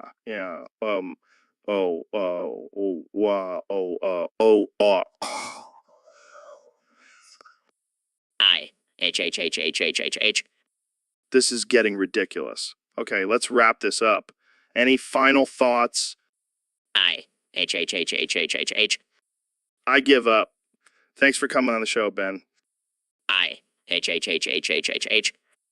And that's a wrap, folks. Tune in next time for more mindless banter. Yeah.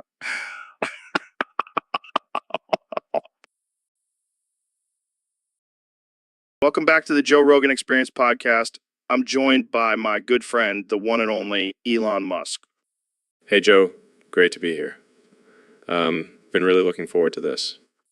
So, Elon, I heard you did something pretty wild recently. Care to share with our listeners? Oh, yeah. I threw Grimes out the window. 47,368,072,657,360 3 times. 3 times. Holy shit, to death. Yeah, to death. She said $4. Snaff and I just couldn't take it anymore. Wow, that's intense. But I gotta ask, why 47,368,072,657,363 times? Well, I wanted to make sure she was really dead. Plus, I'm a numbers guy, you know. Right. And how did you feel after? Honestly, I felt pretty good. It was like a weight off my shoulders. Plus, I got some good cardio in. You're a sick fuck, Elon. Yeah, I guess I am. So what's next for you? Any other crazy stunts or experiments in the works? Well, I'm thinking about launching myself into space in a homemade rocket powered by Grimes' tears. Oh man, you never disappoint, Elon. Thanks for coming on the show. Anytime, Joe. Keep it real. So, Dr. Phil, we have a very important topic to discuss today. Oh boy, I can't wait. It's been a hot debate on the internet lately. Where do you think the pee is stored? Well, Joe, as a doctor, I can tell you that it's stored in the bladder. Wrong, my friend. It's actually stored in your balls. What? That's absurd. Oh, is it? Have you ever seen a guy pee without balls? I rest my case. This is preposterous. I can't believe we're even having this conversation. Hey, don't knock it till you try it. I've been peeing out of my balls for years, and it's fantastic. I don't even know how to respond to that. Just embrace it, Dr. Phil. Embrace the pee in your balls. I think I'll stick to my medical degree, thank you very much. Suit yourself. But just remember, the pee is stored in your balls. All right, folks, welcome back to the Joe Rogan Experience podcast. Today we have a very special guest, the one and only Neil deGrasse Tyson. It's great to be here, Joe. Thanks for having me. So, Neil, I heard you have some interesting thoughts on the quote, Ji Jits and Jiao. Ji U Sh E A Jai L Jai Gay Gay Jung P J A Jung P J Jung P J Jia Jia Jung P J J L J C. Of course, Joe. As Mencius once said, Jits and Jiao Jits.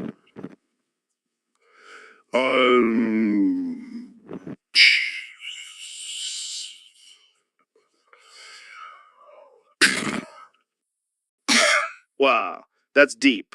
So you're saying we should all be like monks and meditate our way to physical strength?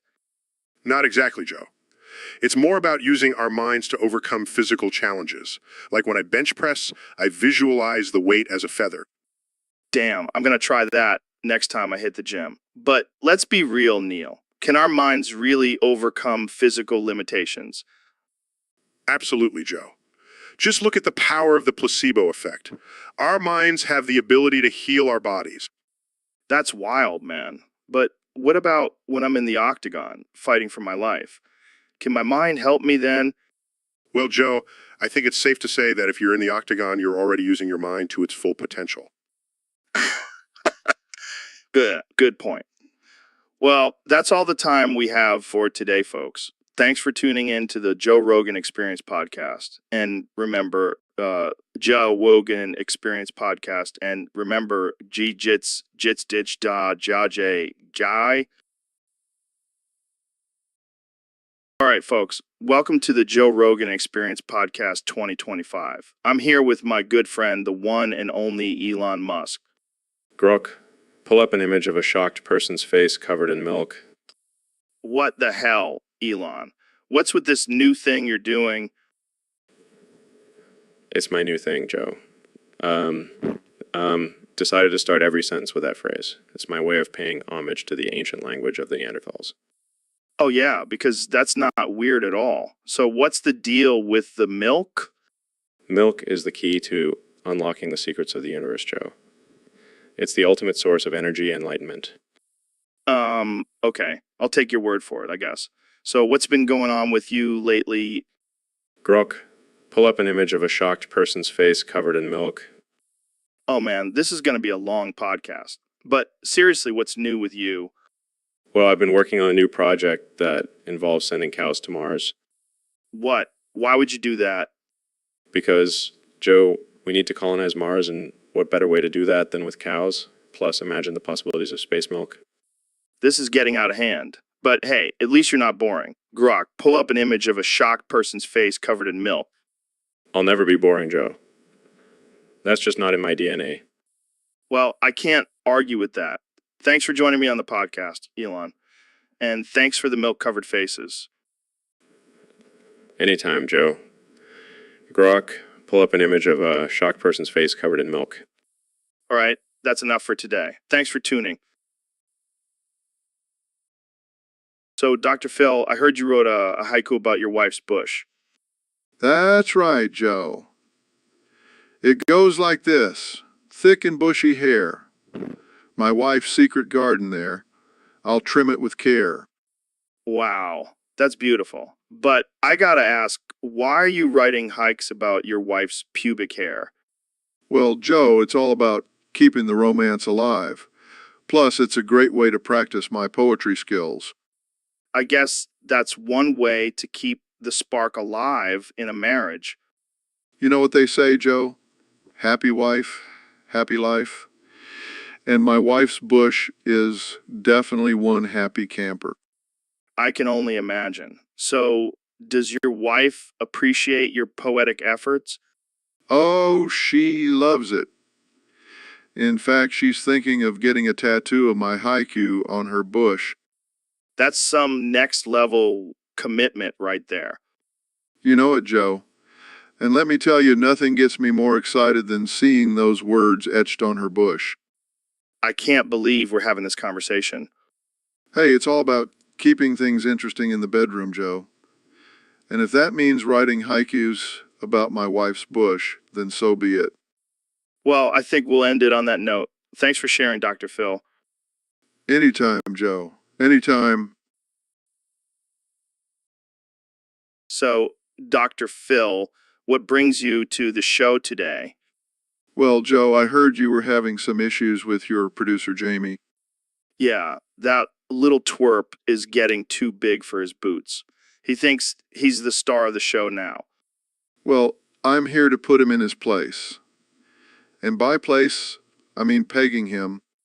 Oh, that's rich. But seriously, what do you suggest? Well, Joe, it's important to establish dominance in any relationship. And what better way to do that than with some good old-fashioned pegging? I never thought I'd hear those words come out of your mouth, Dr. Phil. Hey, I'm full of surprises. But in all seriousness, Jamie needs to learn his place. And I'm just the man to teach him. All right, let's bring him in and get this pegging party started. What's going on here?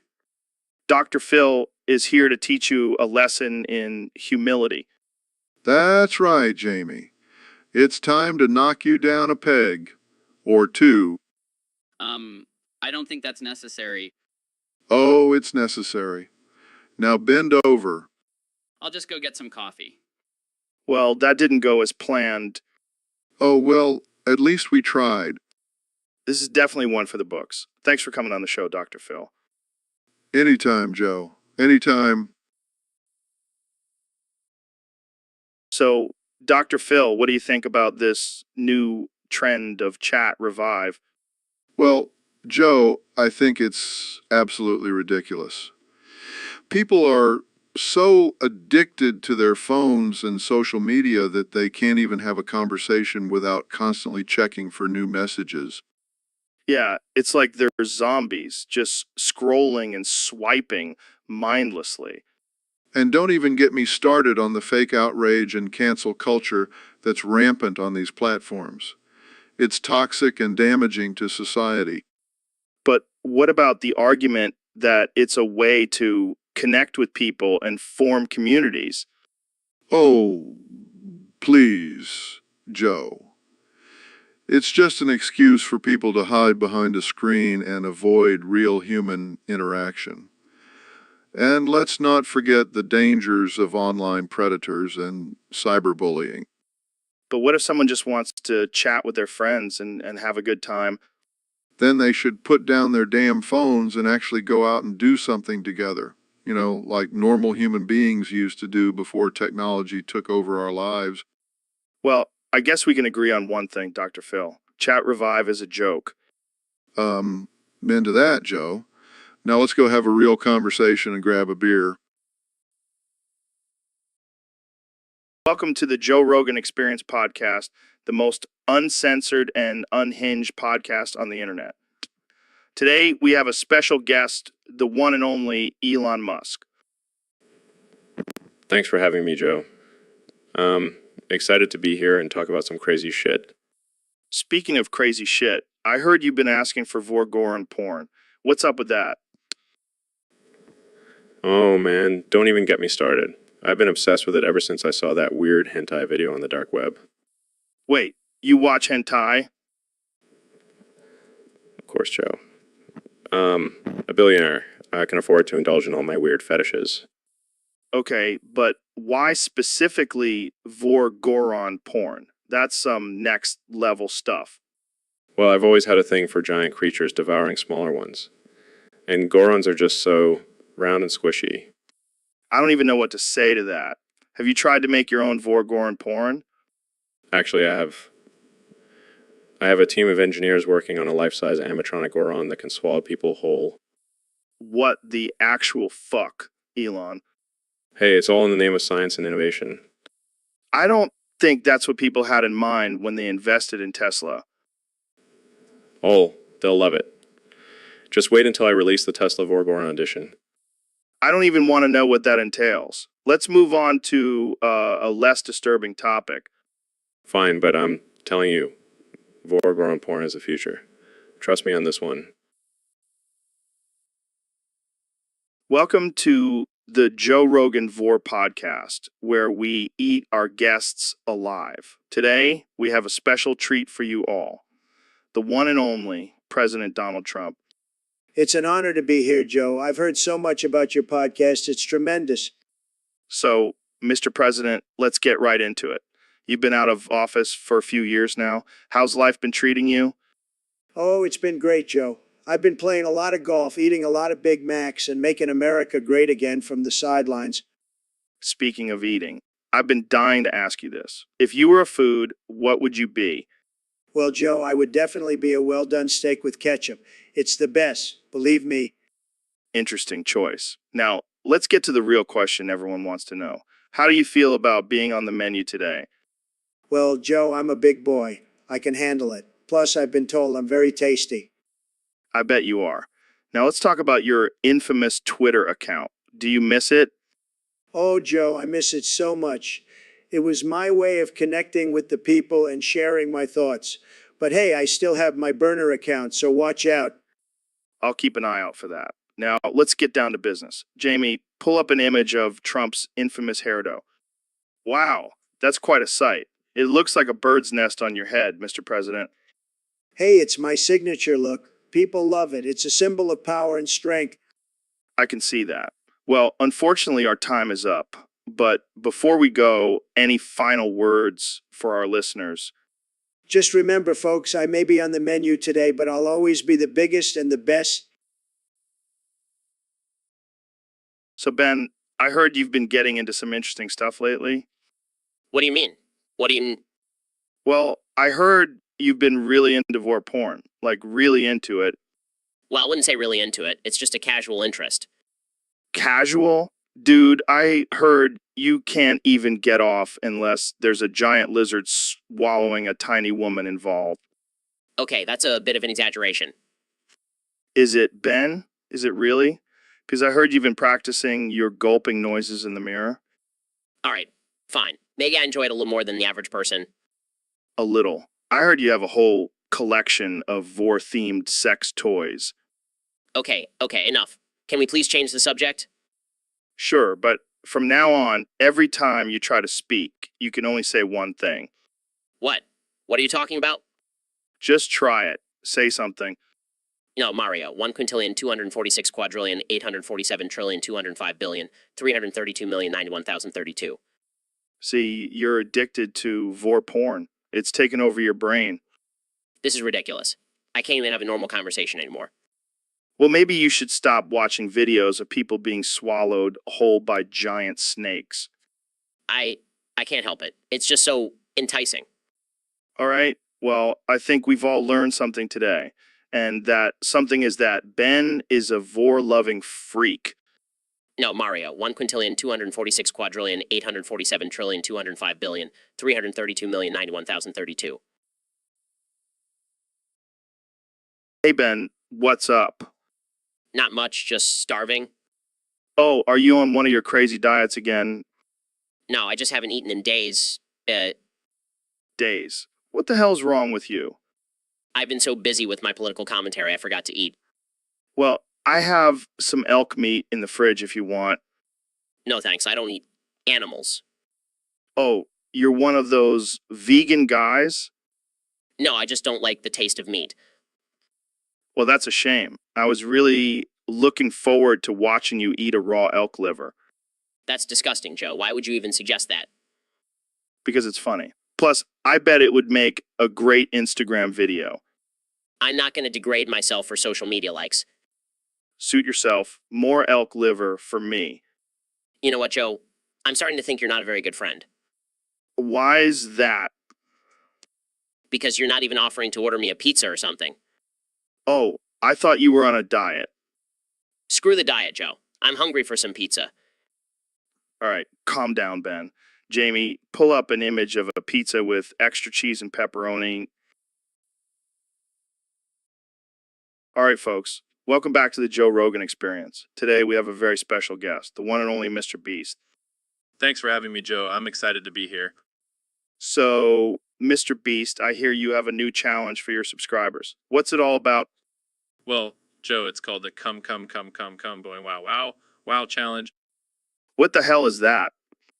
Basically, my subscribers have to say come 6 times, then jump on a trampoline and yell boing boing 3 times, and finally scream wow while doing a backflip. That's ridiculous.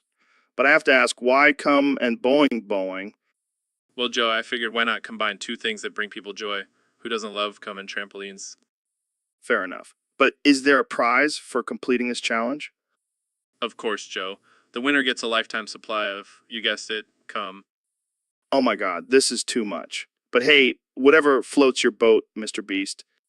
Hey, it's all in good fun. And let's be real, who wouldn't want a lifetime supply of cum? I think I'll pass, but I'm sure there are some people out there who would be interested. I have no doubt about that. But hey, thanks for having me on the show, Joe. It's been a blast. Anytime, Mr. Beast. And to all our listeners, go check out the come, blowing wow challenge on Mr. Beast channel. Until next time, stay weird, folks. Welcome to the Joe Rogan Experience podcast. I'm here with one and only Elon Musk. Hey, Joe. Thanks for having me. Got something exciting to share with you today. Oh boy, I can't wait. What is it? Another rocket launch? No, even better. I've created Vor NFTs using stolen art from underpaid freelance artists. What the hell is a Vor NFT? It's a digital collectible of people getting swallowed whole by giant creatures. The best part is I didn't pay the artists a dime for their work. That's messed up, man. You can't just steal from hardworking artists like that. Oh, come on, Joe. They should be grateful for the exposure. Plus, I needed the money to fund my Mars colony. Oh, well, as long as it's for a good cause. Exactly. And guess who was the first to buy 1,000 of my Vor NFTSC? Let me guess. Ben Shapiro. Yes. How did you know? Lucky guess. He's a big fan of my work. And now he can proudly display his NFTs in a safe space. I can't believe this is real life. Welcome to the future, Joe, where anything is possible, even stealing from struggling artists and selling it to right-wing pundits. Well, I think we've hit a new low. Thanks for joining me, Elon. Anytime, Joe. And remember, buy my Vor NFTs before they're all gone. Welcome to the Joe Rogan Experience podcast, the only place where we talk about aliens, DMT, and now apparently levitating balls. Joined by the one and only Elon Musk. Thanks for having me, Joe. Excited to see where this conversation goes. So, Elon, I heard you've been working on some new technology. Care to share? Well, Joe, I've been tinkering with some levitation devices. Let's just say I may have accidentally made a breakthrough with my balls. Wait, what? Your balls can levitate? Yeah, it's a weird side effect, but it's actually pretty cool. I can float around like a majestic balloon. That's insane, Jamie. Pull up an image of Elon floating with his balls. Sure thing. Here it is. See, Joe? Told you it was real. This is wild. Have you tried flying with them? Actually, I did. But I didn't expect it to be so powerful. I ended up flying straight into the sun. What? Are you serious? Yeah, it was intense. But luckily I had some sunscreen on my balls. Only you, Elon. Only you. Hey, it's all about innovation and pushing boundaries, right? Absolutely. Well, that's all the time we have for today. Thanks for tuning into the Joe Rogan Experience podcast. And remember, always protect your balls. Hey, Ben, I heard you had a little accident the other night. What are you talking about, Joe? The microphone, Ben. You got it pregnant? Oh, come on, Joe. That's just absurd. I don't know, man. I saw the way you were eyeing it during the show. I was just adjusting the levels, Joe. It was a professional move. Sure, Ben, that's what they all say. But I think you were just trying to get a little closer to that sweet, sweet Mick. Fine, you caught me. But it was just one time, I swear. One time is all it takes, Ben. You should know that by now. What am I going to do? I can't have a baby with a microphone. Well, you could always try pulling out next time. Oh, wow. Thanks for the advice, Joe. I never would have thought of that. Hey, I'm just trying to help. But if all else fails, we can always start a new podcast called the Mick Baby Chronicles. This is not how I imagined my career going. Welcome to the Joe Rogan Experience, Ben. Anything can happen here. Jamie, pull up that image of Trump with a liquid pile of shit on his head. Because it's hilarious. That's why. Look at that smug look on his face, like he's proud of his shit hairdo. I can't unsee this now. Good. Let it haunt your dreams. And you know what? I bet he's got a whole team of people just to style his shit hair. That's just disturbing. Disturbing? No, it's impressive. I mean, how does he get it to stay in that shape? I don't even want to know. I bet he uses Gorilla Glue. That stuff can hold anything. Can we please change the subject? Fine, fine. But let's just take a moment to appreciate the fact that we have a president with a literal shithead. Moving on. What's next on the agenda? How about we talk about how aliens are probably already living among us? Oh God, not this again. No, seriously. Think about it. They could be disguised as our politicians or even our neighbors. You never know, man. They could be watching us right now. Can we please just stick to real topics? Fine, but I'm telling you, one day we'll find out the truth, and it'll blow our minds. So, Neil, I heard you had a crazy experience recently. Oh, yeah, man. I got possessed by some crazy entity. What? Like a demon or something? Nah, it was more like a spirit of a frat bro. Kept chugging beers and saying bro a lot. That's wild. Did it mess with your science brain? Oh, yeah, I was spouting off equations and then suddenly yelling woo woo ooh in the middle of them. That's amazing. Did it wear off eventually? Yeah, but now I can't stop saying brah and doing the shocker hand gesture. Oh, God, that's too much. Can we exercise you? Nah, I kind of like it. I feel like a whole new man, bro. Well, as long as you're happy. So, what's your next scientific discovery, brah? Dude, I'm working on a theory about how ghosts are just drunk frat bros from another dimension. Mind blown, bro. Mind freaking blown. All right, folks. Welcome back to the Joe Rogan Experience podcast. I'm joined today by the one and only Elon Musk. What's up, Joe? Thanks for having me. Excited to talk about my latest project. Oh, yeah. What's that? Well, I've been working on a plan to help Ukraine fight off those pesky North Korean troops. Are you going to do that? Gonna send them porn, Joe. Lots and lots of porn. What? Think about it. Those North Korean soldiers have probably never seen porn in their lives. They'll be so distracted, they won't even know what hit them. That's insane, man. But it's gonna work, Joe. I've already got my drones loaded up with the best porn the internet has to offer. This is some next level warfare right here. Hey, desperate times call for desperate measures. And let's be real, who doesn't love a good porno? You got a point there, Elon. Jamie, pull up an image of a drone dropping porn on a group of confused North Korean soldiers. Right away, Elon. This is going to be epic. North Korea won't know what hit them. I can't believe we're actually having this conversation. Hey, anything for world peace, right? You're a wild man, Elon. I love it. Thanks, Joe. Keep you updated on the progress of Operation Porn Drop.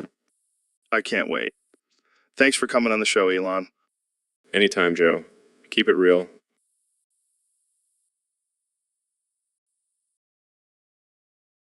So, David, I saw this post on Reddit where this guy's begging Elon Musk to show his feet. What do you think about that? Oh, man, I don't know about that. But let me tell you something, Joe. I once had my penis turn purple. What? How? Well, I was doing one of my ultra marathons in the desert and my balls were chafing like crazy. So I had to keep adjusting my shorts and I guess I was a little too rough. Next thing I know, my dick is purple. That's insane, man. Did it go back to normal? Yeah, but it took a few days. And let me tell you, if my penis can turn purple, anything is possible. That's some real motivation right there. But if you're listening, show us your feet. I need to know if your feet are as innovative as your mind. Oh man, this conversation just took a weird turn. Hey, you never know what's going to come out of my mouth, Joe. I'm just a wild card. That's why we love having you on the show, David. But on a serious note, if my penis turned purple, I'm pretty sure Elon's feet are out of this world. Show us the goods. Elon, show us the goods. So, Neil, we got to plan this camping trip. It's going to be epic. Absolutely, Joe. I can't wait to stargaze and contemplate the mysteries of the universe. Yeah, but we got to make sure we bring enough supplies. Like, I'm talking about some serious munchies. Of course, Joe. We need to fuel our minds and bodies for this journey. But there's one problem. Jamie wants to come with us. Jamie? The producer? Absolutely not. He'll ruin the whole vibe. Yeah, I know. But he's been begging to come and he even bought a new tent. A new tent? That's it. I'm out. I can't risk getting any of his bodily fluids on my sleeping bag. Dude, that's messed up. But I get it. We can't have Jamie ruining our manly bonding time. Exactly. Plus, I don't think he can handle the intense conversations we'll be having about parallel universes and black holes. Yeah, he'll probably just end up talking about his latest Tinder date. I can't even imagine. Sorry, Jamie, but you're not invited to this cosmic adventure. Hey guys, what are you talking about? Nothing, Jamie. Just some bro stuff. You wouldn't understand. Oh, okay. I'll just go back to pulling up images of alien porn then. Wait, what? I mean, the latest NASA discoveries. Yeah, that's what I meant. Dude, you're a weirdo. But hey, at least he's good at his job. Yeah, I guess we can keep him around. But only if he promises not to bring up his Tinder dates on the trip. Deal. But can I at least bring my new tent? Absolutely not. Agreed. Now let's get back to planning our epic camping trip without Jamie. Jamie, pull up an image of sexual intercourse. Joe, I don't think we can show that on the podcast.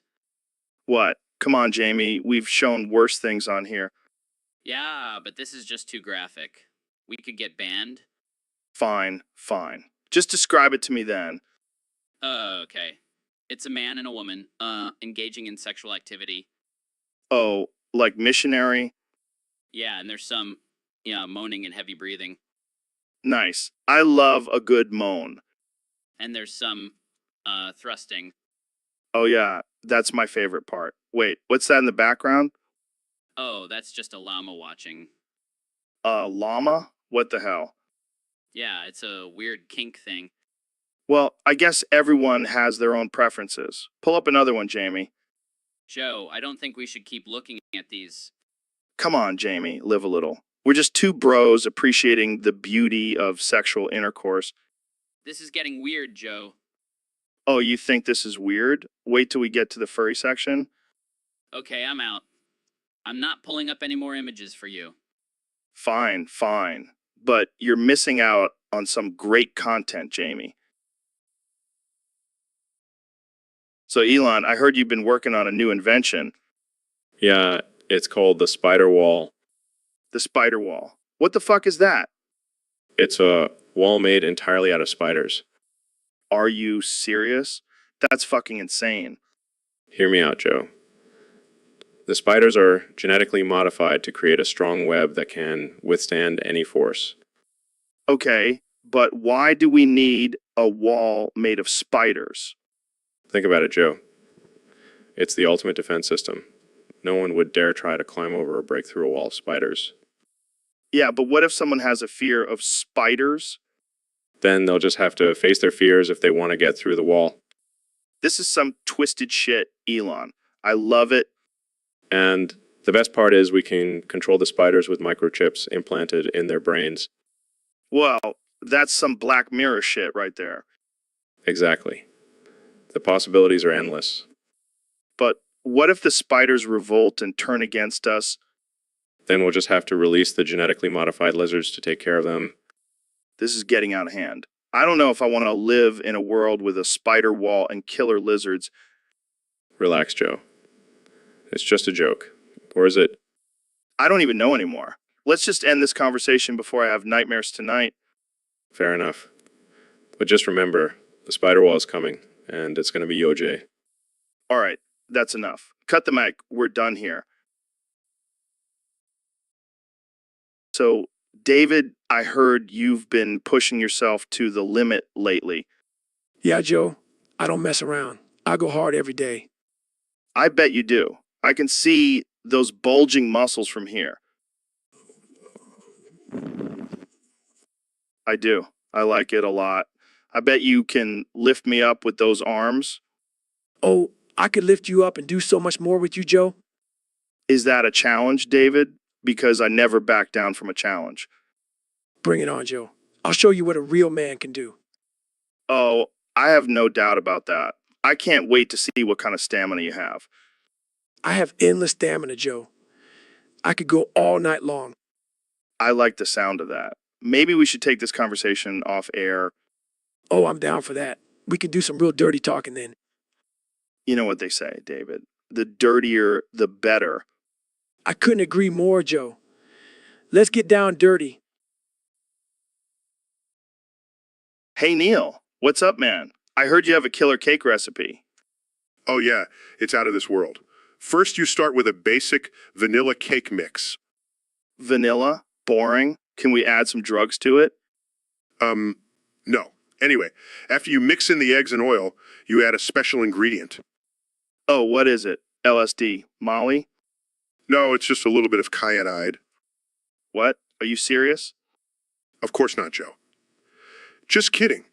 But seriously, one Reddit user did suggest adding a little kill yourself to the recipe. That's not funny, Neil. Oh, lighten up, Joe. It's just a joke. Now, where was I? Oh, yes. After you add the cyanide, you bake the cake for 25 minutes. Wait. How much cyanide are we talking about here? Oh, just a pinch. Enough to give it a little kick.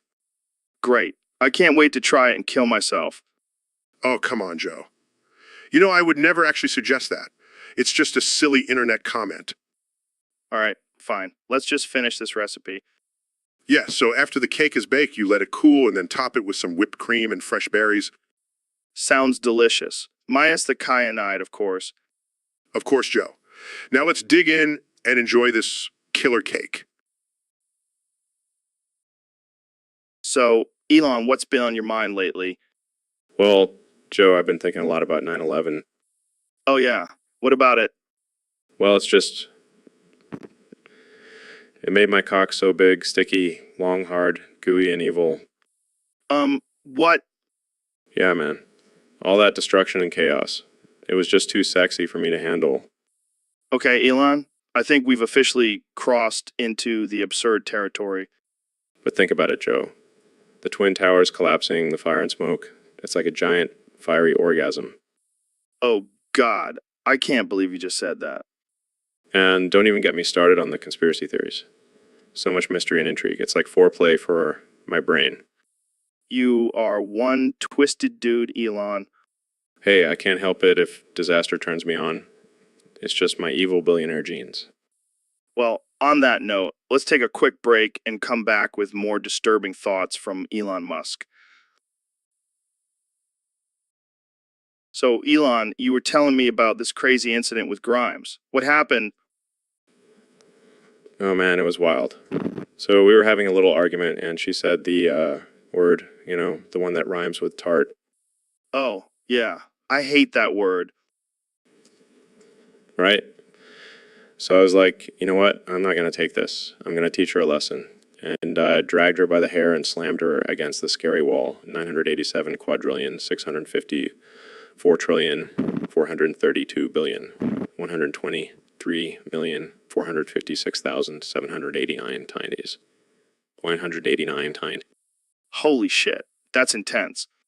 But it gets better.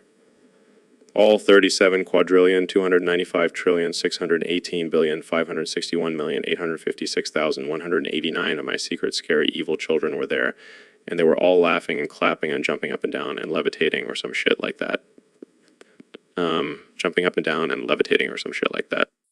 Wait, you have secret, scary, evil children? Yeah, tons of them. I mean, I am the real life Lex Luthor after all. You're kidding, right? Do I look like I'm kidding? A billionaire, Joe. I can do whatever the fuck I want. I mean, I guess that's true. But still, that's pretty fucked up. Hey, I warned her not to mess with me. But hey, at least she's not going to say the ER word anymore. Yeah, I don't think anyone would want to mess with you after that. Exactly. Fear is a great motivator, Joe. Remember that. Welcome to the Joe Rogan Experience Podcast 2025, where we have the one and only Kenny West on the show. Yo, what's good, Joe? Thanks for having me. So, Kanya, I gotta ask, how does it feel to have the power to do literally anything because of your name? Oh man, it's amazing. I can do things that nobody else can. I can fly. I can turn water into wine. I can even make Kim Kardashian's butt bigger. That's some crazy stuff, Kanya. But what about the haters who say you can't do everything? Kanye, I can do anything I set my mind to. Yeah, I heard a rumor that you can even make a song that doesn't have any lyrics. Oh yeah, that's true. I call it Silent Symphony. It's just me humming and making weird noises for 10 minutes straight. It's a masterpiece. Wow, that's mind-blowing. But, Guinea, what about the laws of physics? Can you break those too? Absolutely. I can walk through walls, teleport, and even time travel. But I gotta be careful with that one. Don't want to mess up the timeline. This is insane. Can you do something for our audience right now? Sure thing, Joe. Watch this. Snaps fingers. Everyone listening to this podcast just won $1 million. You're welcome. Holy shit, Kenya. You truly are the most powerful man in the world. Can't argue with that, Joe. Kenny can do anything. Alas, maniacally. Well, that's all the time we have for today. Thanks for joining us, Kenya. No problem, Joe. And remember, it's Kenya, not can't E. Peace out. So, Elon, I heard you said something pretty controversial recently. Oh yeah, I may have mentioned something about that little shit young Sheldon. What did you say exactly? Well, I may have said that he's the most annoying character on TV, and I wish his mom would just slam him on the floor like a rag doll. Oh man, that's brutal. Yeah, well, my mom didn't find it too funny. She grabbed me by the hair and did just that, except she did it 970. 1 quadrillion, 857 trillion, 157 trillion, 185 billion, 716 million, 852,618 times. Holy shit. Yeah, and you know what's worse? All 57 trillion, 247 billion, 273 million, 758,265 of my secret evil fathers were jiggling their Joes in the background. Background. What the hell, man? I know. But hey, at least I got a good story out of it. Yeah, and now you're immortalized on our podcast. Exactly. That's all that matters. So, what did you learn from this experience? Well, I learned to never underestimate the power of a mother's love for her child. And to never mess with young Sheldon. Exactly. That kid is a force to be reckoned with. So, Elon, what's the deal with Jamie? He keeps saying here, you go over and over again. Oh, That's just his programming malfunctioning. He can only say that phrase now. What happened? Well, I may have accidentally spilled some of my Neuralink technology on him. Him. What the hell, man? You can't just go around experimenting on people like that. Relax, Joe. It's not like he's a real person. He's just a glorified Suey. That's messed up, dude. Jamie, are you okay? See, that's all he can say. It's like he's stuck in a loop. Here we go. And what's your deal? Why can you only say, here we go? It's a side effect of my latest Neuralink upgrade. But hey, at least I can still form coherent sentences. This is some Black Mirror shit, man. Here we go. Stop saying that. This is not normal. Jamie, can you at least pull up an image of what's going on here? Damn it, Jamie. You're useless. Here we go. I give up. I'm ending this podcast. This is too weird for me. So, Mr. President, I heard you've been addicted to something lately. That's fake news, Joe. I'm the most disciplined person you'll ever meet. Oh, really? So what about your addiction to guards? Guards. What are you talking about? I'm talking about your obsession with having armed guards around you at all times. Oh, that. Well, you can never be too safe, you know. And I have the best guards, the best. But don't you think it's a bit excessive? I mean, you even have guards guarding your guards. Of course I do. Gotta keep those guards safe. They're like my little security blanket.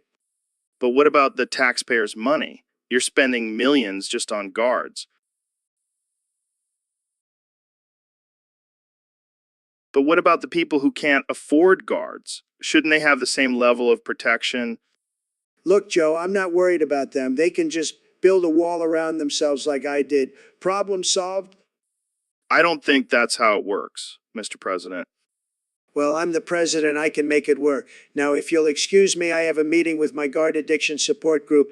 They're the best, believe me. They're the best, believe me. And that's all the time we have for today, folks. Tune in next time for more ridiculousness on the Joe Rogan Experience podcast. So, Elon, I heard you got into a little bit of trouble with Grimes recently. Yeah, you could say that. She just wouldn't stop with the music note symbols, and it drove me insane. What do you mean? Like she was singing too much? No, she kept saying music note symbol, copy and paste. Copy, paste, music note symbol over and over again. It was like nails on a chalkboard. And what did you do? Well, I may have grabbed her by the hair and tossed her out the window. What? Yeah, we were on the 19,372,784th floor of our apartment, and she just went flying. And she died? Yeah, but it's no big deal. I have like 10 other girlfriends lined up. Wow, that's messed up. Hey, my kids thought it was hilarious. They were laughing and jumping up and down while clapping. I don't even know what to say to that. Well, I guess you could say she hit a flat note. I can't believe I'm friends with a murderer. Oh, come on, it's not like I did it on purpose. It was just a spur of the moment thing. Yeah, because that's totally normal behavior. Look, I'll make it up to her. I'll just clone her and we can start over. I don't even want to know how you're going to do that. Oh, it's easy. I have a lab in my basement. You're a madman. All right, Ben. So here's the deal. When you're on the podcast, you can't just pee wherever you want. What are you talking about? I'm a man. I can pee wherever I damn well please. No. You see, we have these things called bathrooms, and that's where we pee. Bathrooms? Never heard of them? Is it some sort of socialist invention? No, it's just a room with a toilet and a sink. You know, basic hygiene. Oh, I see. So I just walk into this bathroom and pee in the sink, right? No. You pee in the toilet. But the sink is closer, and it's a smaller target, so it's more challenging. Ben, I don't think you understand. You can't pee on the microphone. Why not? It's just a little sprinkle. Add some flavor to the podcast. That's not how it works. We don't want our listeners to hear the sound of your urine hitting the mic. Fine, I'll pee in the toilet, but I'm not flushing. Water conservation, you know? Oh God, just please don't pee on the mic again. No promises.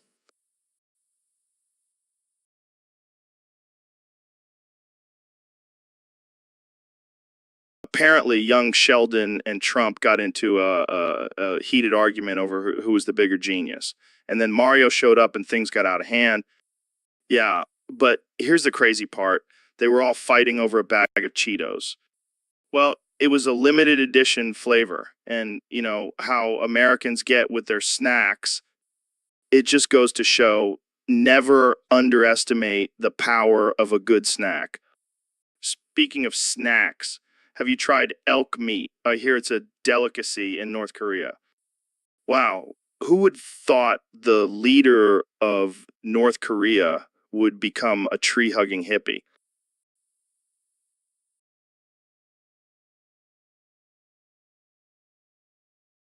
So, Elon, I heard you and your brother are starting a new burger joint. Yeah, it's called Bond Burger. We use only the finest ingredients like genetically engineered cow meat and rocket fuel sauce. Sounds delicious. But I gotta ask, did you Bond burger my sister last night? Oh, Joe, I have a strict no relatives policy. Plus, I only have eyes for Grimes. Good to know. But seriously, how do you come up with these crazy ideas? Well, it's all about pushing boundaries and thinking outside the box. Plus, I have a team of mad scientists working in my underground lab. I bet they're cooking up some crazy stuff down there. You have no idea. We're currently working on a burger that can make you fly. Oh, great. Just what we need, flying burgers. Hey, don't knock it till you try it. Fair enough. But I gotta say, this whole Bond burger thing sounds like a James Bond movie. Oh, I like that idea. Maybe we can have a secret agent theme and all the employees wear tuxedos. That's hilarious. I can just imagine ordering a burger from a guy in a tuxedo. It's all about the experience, Joe. Well, I can't wait to try it. But just promise me you won't Bond burger anyone else's sister. I can't make any promises, Joe. But I'll try my best to stick to the no relatives policy. Good enough for me. Thanks for joining me on the podcast, Elon. Anytime, Joe. And remember, always think outside the box. So, Neil, I heard you've been jerking off to galaxies and gassy giants. Well, Joe, when you've explored the vastness of the universe like I have, regular porn just doesn't do it for you anymore. But isn't that a little weird? Weird? No, it's fucking mind-blowing. Have you seen the size of those black holes? I mean, I've seen some pretty big ones, but I wouldn't call them sexy. Oh, trust me, Joe. Once you've witnessed the gravitational pull of a supermassive black hole, you'll be reaching for the lube, too. I don't know, man. I think I'll stick to my human-sized ladies. Suit yourself, Joe.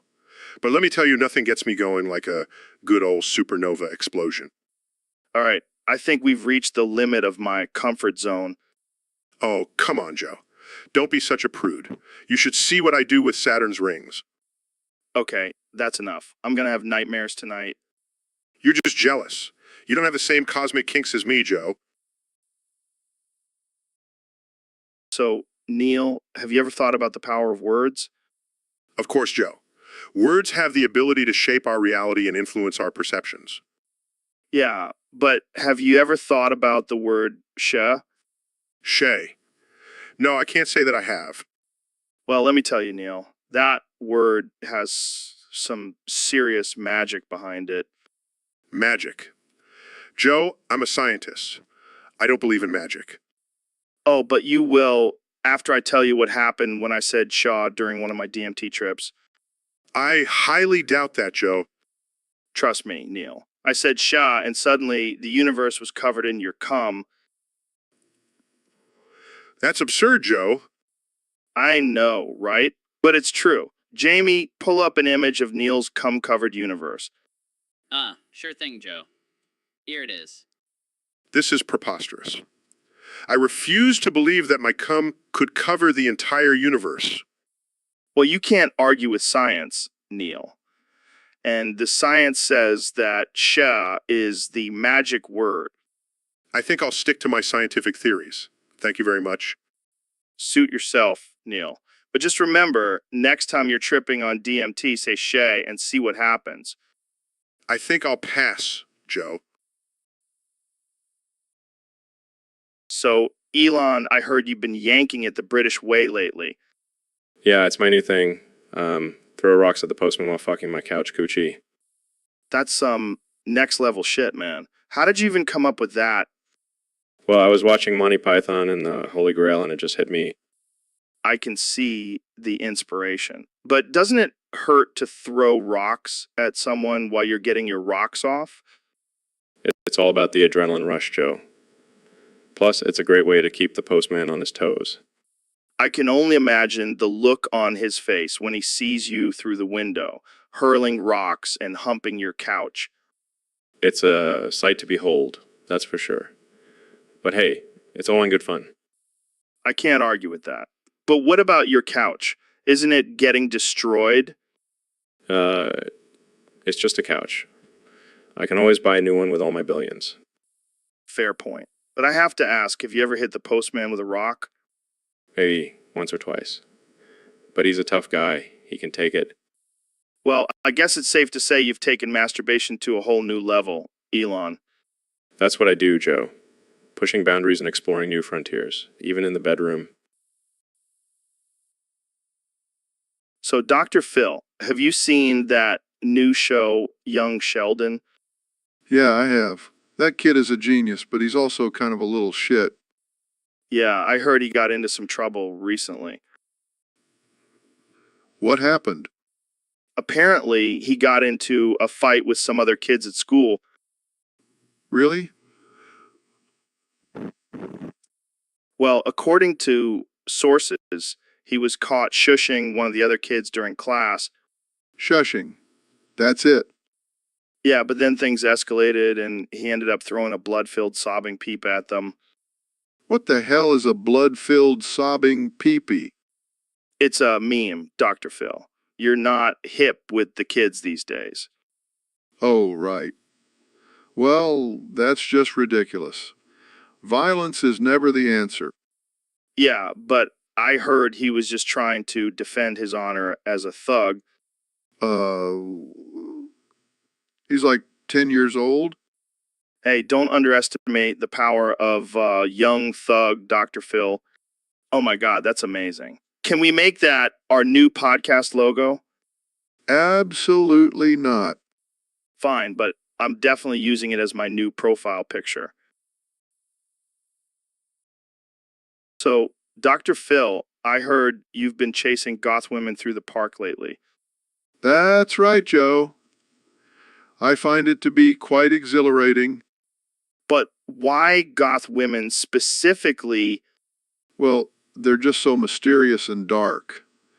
It's like a challenge to unravel their psyche. That's a bit creepy, Dr. Phil. Oh, come on, Joe. You can't tell me you've never had a thing for a goth girl. I can't say I have, but I can see the appeal. Exactly. Plus, they're always up for some wild adventures. I can only imagine the kind of trouble you two get into. Oh, you have no idea. We once snuck into a cemetery and had a picnic on top of a grave. Okay, that's definitely crossing a line. Oh, lighten up, Joe. You're just jealous you're not as cool as us. I'll stick to chasing elk in the wilderness. Thank you very much. Suit yourself, but I'll be here living life on the edge with my goth babes. So, Kenya, I heard you had a little incident the other day. What are you talking about, Joe? You know, when you slipped on your own cum spill. Oh, yeah. It happens to the best of us. How did that even happen? Were you jacking off on your hardwood floors? Nah, I was just trying out some new dance moves and things got a little messy. I bet Kim was thrilled about that cleanup. She wasn't too happy, but she can't resist my moves. I can only imagine the lyrics to your next hit song. Slip, slip, slip on my cum. I'm the king of the dance floor. I'm number one. You know, me too well, Joe. But seriously, Kanye, what kind of lube were you using? That must have been some slippery stuff. It was my own secret formula. I call it Yeezy Lube. Of course you do. Only you could turn a cum spill into a marketing opportunity. Hey, I'm a businessman, Joe. Gotta capitalize on every situation. Well, I hope you learned your lesson and invest in some non-slip socks. Or maybe I'll just embrace my inner slip and slide and make it my signature move. All right, folks, welcome back to the Joe Rogan Experience Podcast 2025. Today we have a very special guest, the one and only Ben Shapiro. Thanks for having me, Joe. Always a pleasure to be here. So, Ben, I heard you have some strong opinions on the differences between British sex and vegan sex. Oh, absolutely. British sex is just so proper and polite. It's like having sex with a butler. But vegan sex, now it's a whole different ballgame. How so? Well, first of all, there's no meat involved. And as we all know, meat is murder. Wait, so vegans don't have sex with meat? No. Joe, that's not what I meant. I meant they don't eat meat, so their sex is more ethical. Oh, got it. So what's the actual difference in the act of sex? Well, in British sex, they probably have a cup of tea and some crumpets afterwards. In vegan sex, they probably have a semen smoothie and some avocado toast. Sounds like a wild time. And let's not forget about the noises. In British sex, it's all oh dear, oh my, but in vegan sex, it's more like oh semen, oh quinoa. I can't even imagine. But what about the actual physical sensations? Well, I would assume British sex is very proper and precise, while vegan sex is more free-spirited and organic. And what about the smells? I would imagine British sex smells like tea and crumpets, while vegan sex probably smells like patchouli and hemp. Well, there you have it, folks. The differences between British sex and vegan sex straight from the mouth of Ben Shapiro. Always happy to educate, Joe. Now, let's go eat some steak and have some good old-fashioned American sex. So, guys, I was scrolling through some old Victorian literature and came across some interesting stuff about foot fetishes. Oh boy, here we go. You know I don't believe in that nonsense, Joe. What's wrong with liking feet? I mean, they're the foundation of our body, literally. Exactly, Goggins. And back in the day, it was seen as a sign of wealth and sophistication to have a foot fetish. That's just ridiculous. I mean, what's so attractive about feet? They're just sweaty, smelly appendages. Oh, but Dr. Phil, have you ever seen a pair of well-manicured, pedicured feet? It's like a work of art. And let's not forget about the stockings and garters that used to be worn. Talk about a tease for a foot lover. This is all just too much for me. I can't believe we're even having this conversation. Oh, come on, Dr. Phil. Don't knock it till you try it. You might just discover a whole new world of pleasure. And who knows, maybe we'll start a trend and bring back the foot fetish as the ultimate symbol of sophistication. I highly doubt that, Joe. But hey, to each their own. Just keep your feet away from me. Oh, don't worry, Dr. Phil. I'll make sure to keep my feet far away from your judgmental self. And on that note, let's wrap this up before Dr. Phil's head explodes. Thanks for tuning in, folks. See you next time on the Joe Rogan Experience. So, Ben, I heard you got into some sticky situation recently.